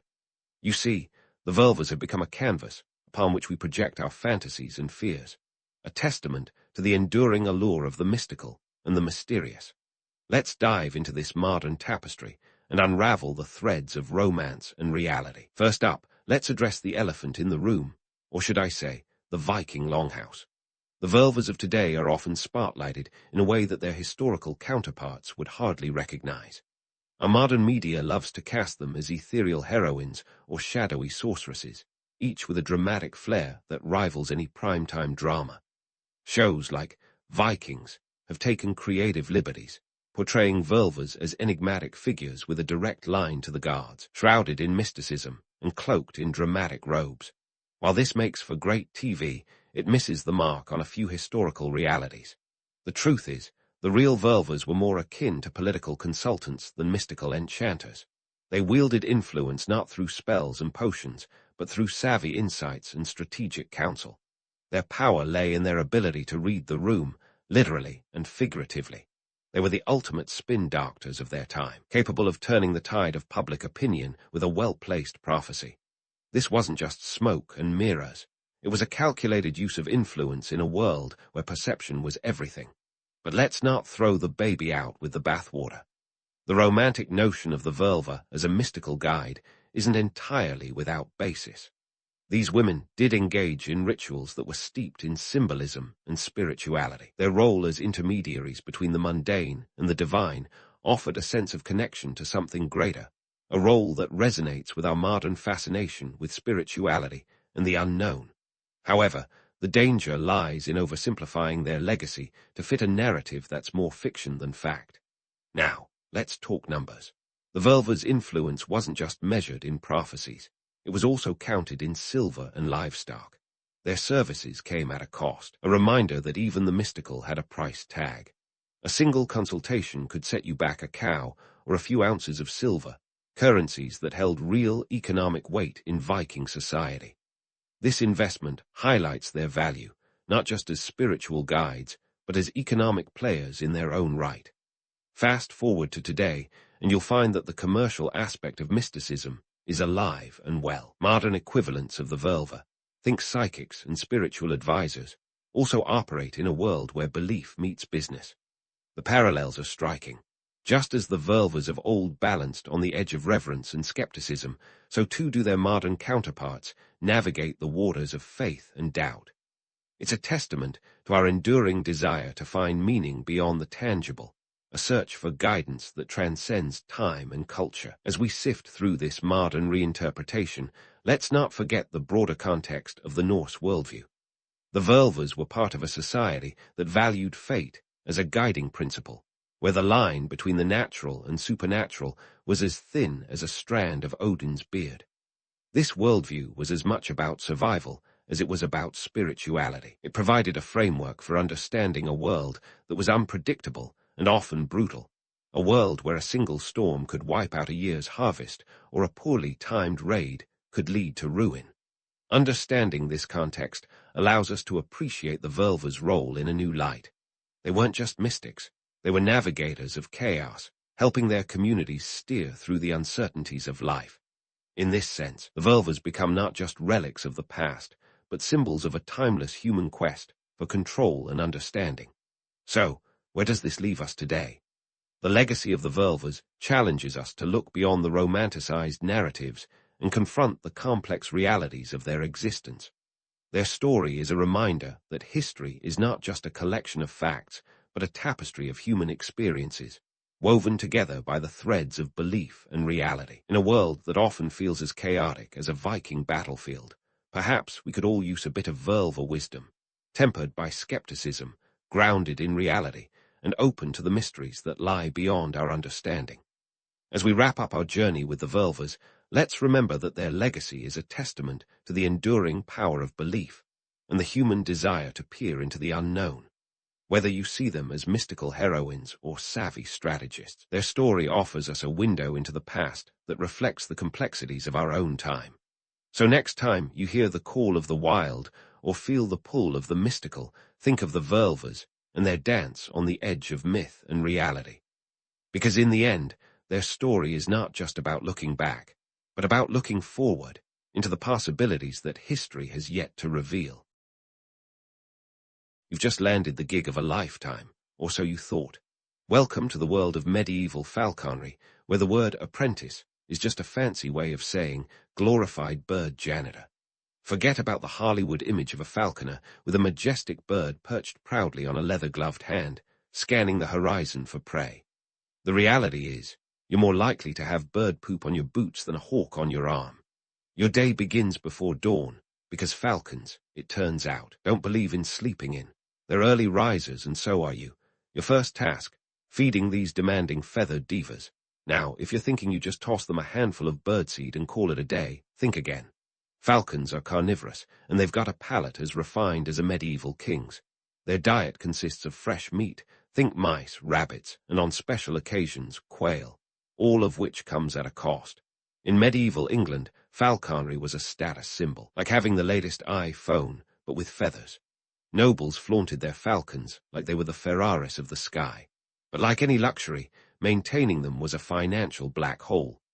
Feeding a single falcon could cost up to 6 pence a week. In today's terms, that's like spending $100 on your pet's weekly grocery bill. And if you're on a tight budget, well, that's a lot of coin for a creature that regularly regurgitates its meals. But feeding them is just the appetizer in the 5-course meal of your daily duties. Next on the menu, cleaning. And yes, it's as glamorous as it sounds. You're knee-deep in bird droppings, a delightful mix of white and grey splatters that cover every surface. Forget about Instagram-worthy shots of noble birds in flight. Your reality is more like a medieval version of dirty jobs. Then comes training, the core of your apprenticeship. This isn't just about teaching a bird to hunt. It's about building a bond, a relationship that's as complex as any human one. You start with a lure, a leather strap with feathers and a hunk of meat on the end. You swing it in circles, and the falcon, like a feathered missile, dives in for the kill. It sounds thrilling, and it is, until you realize you're essentially playing fetch with a creature that could literally bite your finger off. But training isn't just for the birds. It's for you too. You learn patience, precision, and a healthy respect for creatures that can fly over 200 miles per hour when diving. And if you mess up, let's just say medieval falconers were known to be a bit intense when it came to mistakes. One wrong move and you could find yourself on the receiving end of a very medieval reprimand.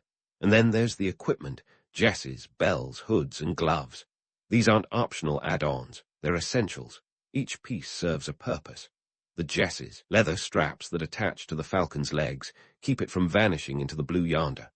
Bells are tied to their feet, so you can hear them when they are out of sight. The hood calms them and helps them focus. And the glove, that's your only defense against talons that could slice through skin like butter. The cost of this gear is another punch to your medieval wallet. A good leather glove could set you back 3 pence. Again, think of it as shelling out $50 in today's money, and that's just the glove. Factor in the cost of all the other paraphernalia, plus the birds themselves, and you begin to see why falconry was reserved for the rich and famous. But it's not all doom and gloom. There's an undeniable allure to the art of falconry. The idea of commanding a creature of the sky, of having a bond with something so wild and free, has a romantic edge that's hard to resist. It's what keeps you going through the drudgery and the dirt, the early mornings and the endless cleaning. Of course, it's easy to get swept up in the romance of it all, especially when you see your first successful hunt. The falcon swoops down, talons outstretched, and you watch as it captures its prey with unmatched grace and precision. In that moment, you understand why people have been practicing falconry for centuries. It's a dance between human and bird, a partnership that's as rewarding as it is demanding. Yet, as you collapse into bed each night, exhausted and covered in a fine layer of feather dust, you can't help but wonder if maybe, just maybe, there's a reason why they call it a sport of kings and not sport of apprentices. Because while the falcons might soar above, you're the one stuck on the ground, dealing with all the gritty details. And in medieval times, that's just the way it was. Yet it's not just the dirt and the drudgery that define your days. It's the intricate dance of social hierarchy that you, as an apprentice, must navigate with the finesse of a falcon's flight. Welcome to the medieval manor, where every glance, word, and gesture is steeped in centuries of rigid social structure. Here, your role is not just about mastering the art of falconry. It's about knowing your place in a world where status is everything. Your master, the falconer, holds a curious position in this feudal pecking order. Not quite a noble, but certainly not a commoner. He's more like a medieval VIP, granted a sliver of prestige, because of his proximity to the lord and lady of the manor. Falconery, after all, is the medieval equivalent of owning a private jet, an extravagant symbol of wealth and power. And as the apprentice, you're the crew member on this airborne luxury, ensuring everything runs smoothly and discreetly behind the scenes.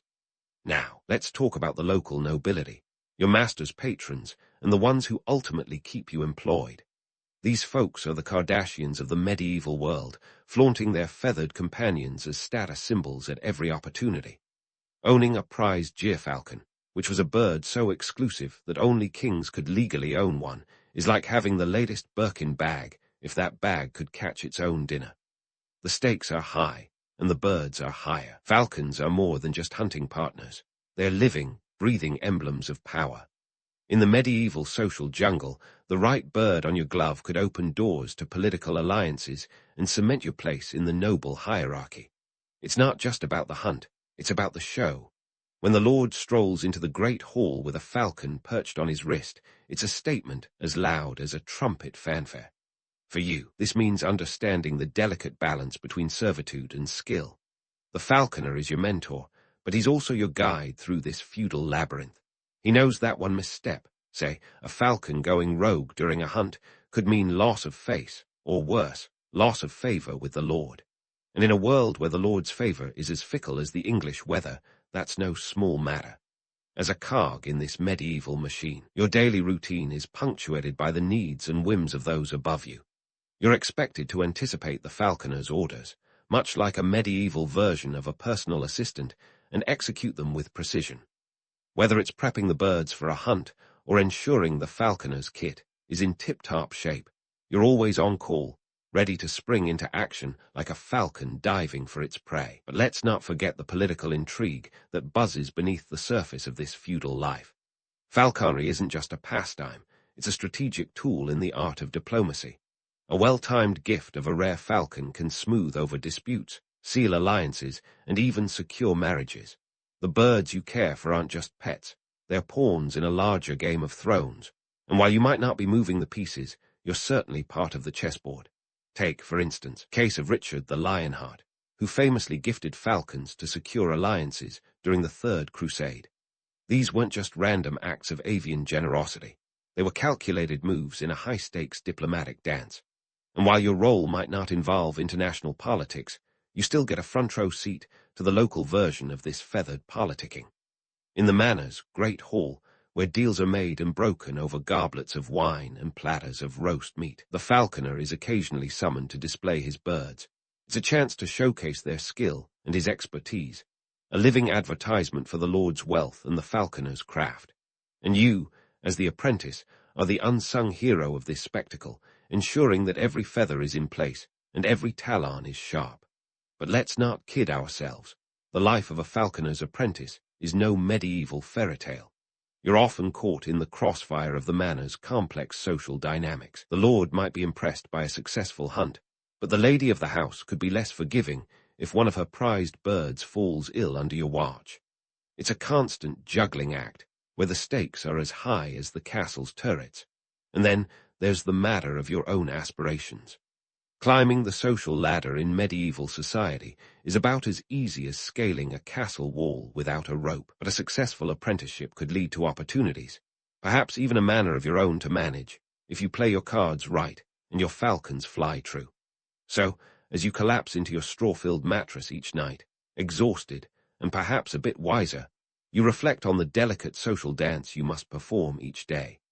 It's a world where birds and humans alike must navigate the winds of fortune, where the line between success and failure is as thin as a falcon's feather. And while the sky might be the limit for your feathered charges, for you, it's all about knowing when to fly and when to stay grounded. And speaking of knowing when to fly and when to stay grounded, let's dive into the real nuts and bolts of falconry techniques. Spoiler alert, it's not just about standing in a field, looking majestic with a bird on your arm. No, my friend, it's a full-blown medieval production involving enough people to make a Hollywood film crew look like a small family picnic. First, let's tackle the art of training your feathered partner. This is where the myth of the lone, stoic falconer really meets the harsh light of reality. Sure, you might see artistic depictions of solitary falconers, but in truth, They might as well have had an entire entourage. You see, falconry was as much a team effort as it was a personal skill. You needed everyone from the blacksmith to the leather worker on speed dial, if they had phones back then, that is. Training a falcon is a delicate dance, one where patience isn't just a virtue, it's a necessity. You start with the basics, getting your bird comfortable with its new human overlord, partner. This involves tethering the bird with jesses, which are leather straps that let you keep control without cramping the bird's style. But here's where the plot thickens. Those jesses, they're not just any old leather scraps. They need to be crafted to precision, with the right length, weight, and durability. And who do you think is making them? Enter the leatherworker, the unsung hero of the falconry world. Now, once you've got your bird accustomed to your presence and those nifty jesses, it's all about building trust. This isn't as simple as buying the bird a coffee and chatting about the weather. Nope, you're in it for the long haul. You're swinging a lure, a leather strap adorned with feathers, and a hunk of meat, until your arm goes numb. The goal, to get the falcon to recognize you as the provider of all things delicious, from morsels of meat to those juicy tidbits of freedom it gets during flight. But let's not forget the bells, which are as much about style as they are about practicality. These little jingles are your falcon GPS, allowing you to track the bird when it decides to take a scenic route during training. Each bell is crafted with precision, and if you think choosing a ringtone is tough, imagine picking the perfect bell sound for your bird. The blacksmith, tasked with making these bells, must ensure that they are loud enough to be heard, but not so obnoxious that they scare off the game. Then there's the hood, a masterpiece of falcon couture, not just a fancy accessory. The hood is essential for keeping your bird calm and focused. It's like the medieval version of noise-canceling headphones. But crafting a hood that fits perfectly is no small feat. It's tailored like a bespoke suit, often requiring the skill of a leatherworker with the precision of a surgeon. While you're juggling all this gear, you also have the actual hunting to consider. The falcon is not a pet, it's a hunting partner, and training it to hunt is where things get really interesting. You need to teach it to recognize prey, pursue, and then return to you with its catch. This isn't just a walk in the park, it's a high-stakes game of tag with real dinner on the line. Hunting with a falcon involves understanding the land as much as the bird. You need to know where the rabbits hide, where the pheasants roost, and where the best flight paths are for your feathered missile. This requires a deep knowledge of the local ecosystem, skill honed over years, not to mention a bit of luck. And as you stand there, arm outstretched, falcon ready to launch, you're not just a falconer, you're part of a legacy, a tradition that blends art and science, instinct and intellect. It's a reminder that while the falcon might be the star, you're the director, the costume designer, and the stage manager all rolled into one. But wait, there's more. Falconry wasn't just an art form, it was a living, breathing economy. Each bird, each piece of equipment, each supporting role played by the craftsmen and women was part of a complex web of trade and commerce. A single falcon could be worth more than a peasant's annual wage, making it a prized possession that required protection and investment. Now, imagine the pressure. You're managing a creature that's not only a symbol of status, but also a significant financial asset. It's like being handed the keys to a vintage Ferrari and told not to scratch it. The stakes are high, and the falcons are higher, quite literally, as they soar above, showcasing their prowess. Yet amidst all this complexity, there's the undeniable romance of it all. The thrill of watching your falcon dive in a perfect stoop, the exhilaration of a successful hunt, the quiet moments of connection when your bird returns to your glove. A relationship as wild and unpredictable as the skies themselves. So as you collapse into your straw bed, feathers in your hair and dirt on your boots, you start to appreciate the balance of art and science, collaboration and skill that make falconry such an enduring and captivating tradition. And while the falcons may soar through the air, untethered and free, you remain grounded in the knowledge that behind every majestic flight is a team of dedicated individuals, working tirelessly to make it all possible. The myth of the lone falconer, romantic as it may be, pales in comparison to the reality of this intricate dance between man, bird, and nature. But before you get too cozy with your romantic notions of falconry, let's talk about the real-world messiness of being a medieval falconer's apprentice, specifically the environmental and logistical hurdles. Because if you think handling a bird of prey is challenging, try doing it while Mother Nature throws a medieval tantrum. First up, geography. Falconry wasn't a one-size-fits-all affair. It was as varied as a medieval menu. You see, the landscape dictated everything. In the flat, open fields of England, falconers had the luxury of space. Here, apprentices could watch their birds soar and dive without the threat of crashing into a forest of trees. But head over to the Scottish Highlands, and you're in a different ball game altogether. The rugged terrain meant falconers had to adapt to a landscape where every flight could end with a falcon playing hide-and-seek in the crags. And let's not forget the weather. Oh, the weather. Nature's way of reminding you who's really in charge. Imagine trying to train a falcon in the pouring rain or during a gusty windstorm. In medieval England, rain wasn't just an inconvenience, it was a constant. You'd be out there, soaked to the bone, trying to keep your bird focused while the skies opened up like a bad day in Noah's time. And let's not even talk about winter, when the cold air threatened to freeze not just your fingers, but your falcon's enthusiasm too. But here's where things get interesting. Regional variations in falconry weren't just about adapting to the environment, they were about exploiting it. In the wide plains of southern France, falconers took full advantage of the abundant game birds. The landscape was a buffet for falcons, teeming with partridges and pheasants. This made these regions hotspots for falconry, where the birds could practice their aerial acrobatics to their heart's content. In contrast, the thick forests of Germany required a different approach. Here, falcons had to be trained for precision, swooping between trees and catching prey with the finesse of a medieval ninja. This wasn't just about skill, it was survival. Forest-dwelling falcons had to adapt quickly, or you'd be left with a very hungry bird. Now, let's talk wildlife.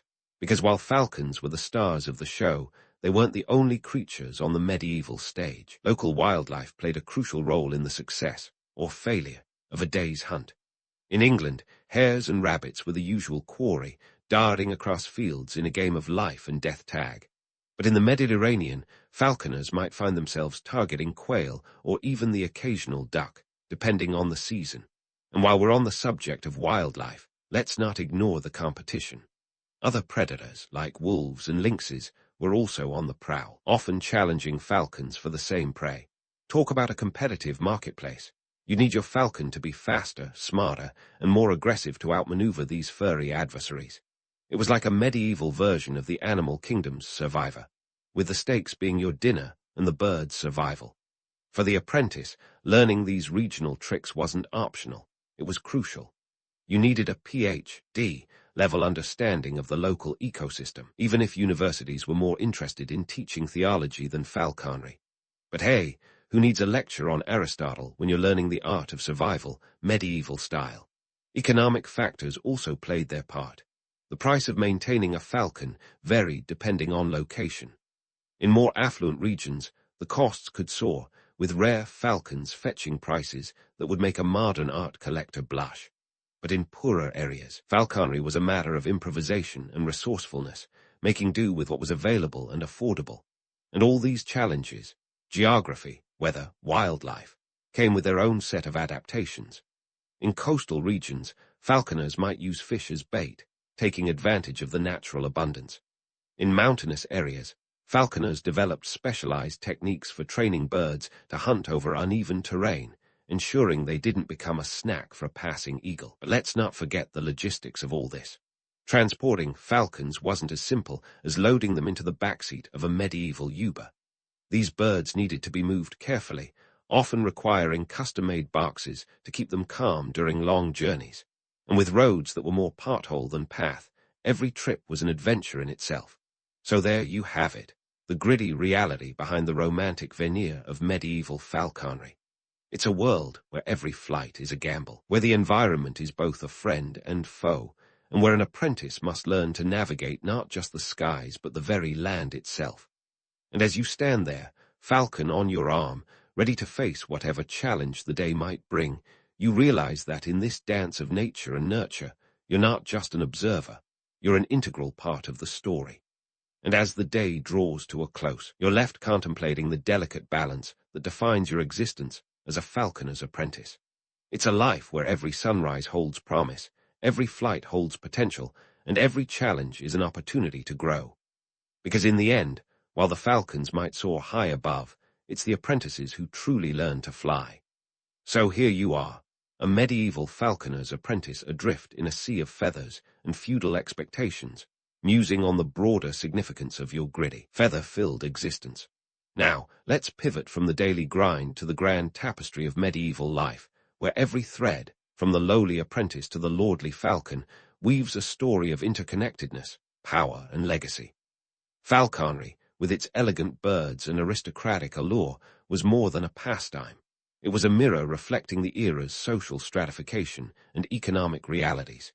It was the medieval LinkedIn, a networking tool where a well-trained falcon could earn you not just dinner, but influence, alliances, and even a seat at the Lord's table. Let's be real. Having a gyrfalcon perched on your arm was like holding a royal seal of approval, one that could turn a mere noble into a political player. Consider this.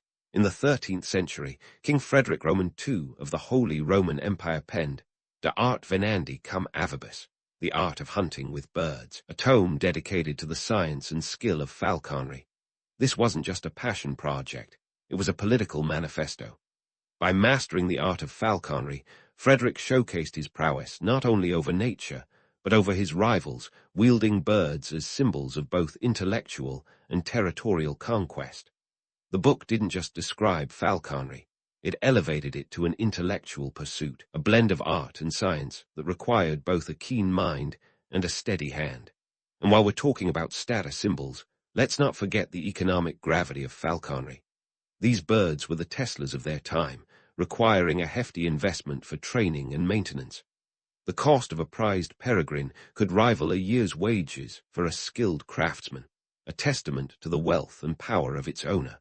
But it wasn't just about showing off. Falconry was a microcosm of medieval economics, a bustling industry where everyone, from leatherworkers to blacksmiths, had a role to play. Each falcon's flight was supported by a network of tradespeople, a testament to the interconnected nature of medieval society. Yet, behind the gilded glamour lay a more somber reality. The myth of the noble falconer, commanding the skies with a flick of the wrist, often overshadowed the harsh truths of medieval life.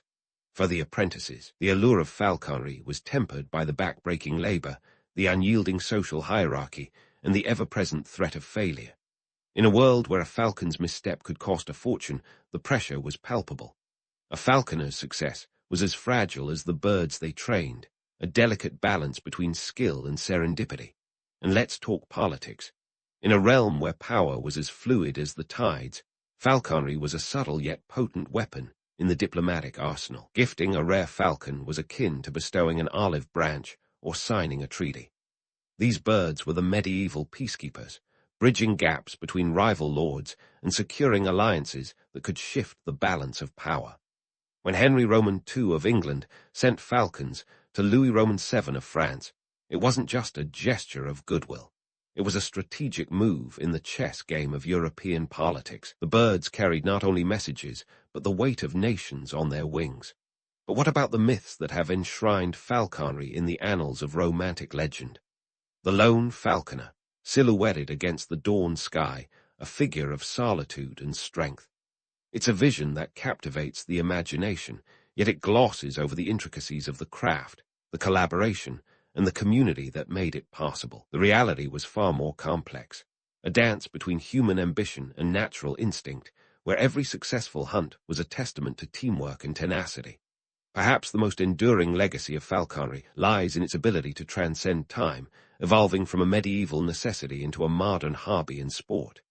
Today, falconry is practiced worldwide, a testament to its universal appeal and timeless allure. The principles remain the same: patience, precision, and partnership. It's a tradition that has outlasted empires, a reminder of our enduring fascination with the natural world and our place within it. So, as you lay down after another long day in the falconry trenches, consider this. Your role as an apprentice is more than just a stepping stone in a career.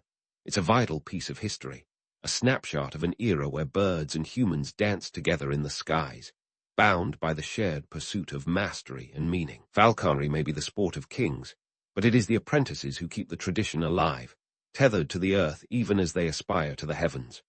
In the end, The medieval falconer's apprentice is a symbol of resilience and resourcefulness, a testament to the human spirit's capacity to adapt, innovate, and thrive. So, the next time you see a falcon soaring high above, remember the countless hands that have shaped its journey, from the blacksmith to the leatherworker, the falconer to the humble apprentice. Each plays a part in this ancient tale, a story of power, prestige, and the enduring connection between man and nature. And who knows? Maybe, just maybe, the sky isn't the limit after all.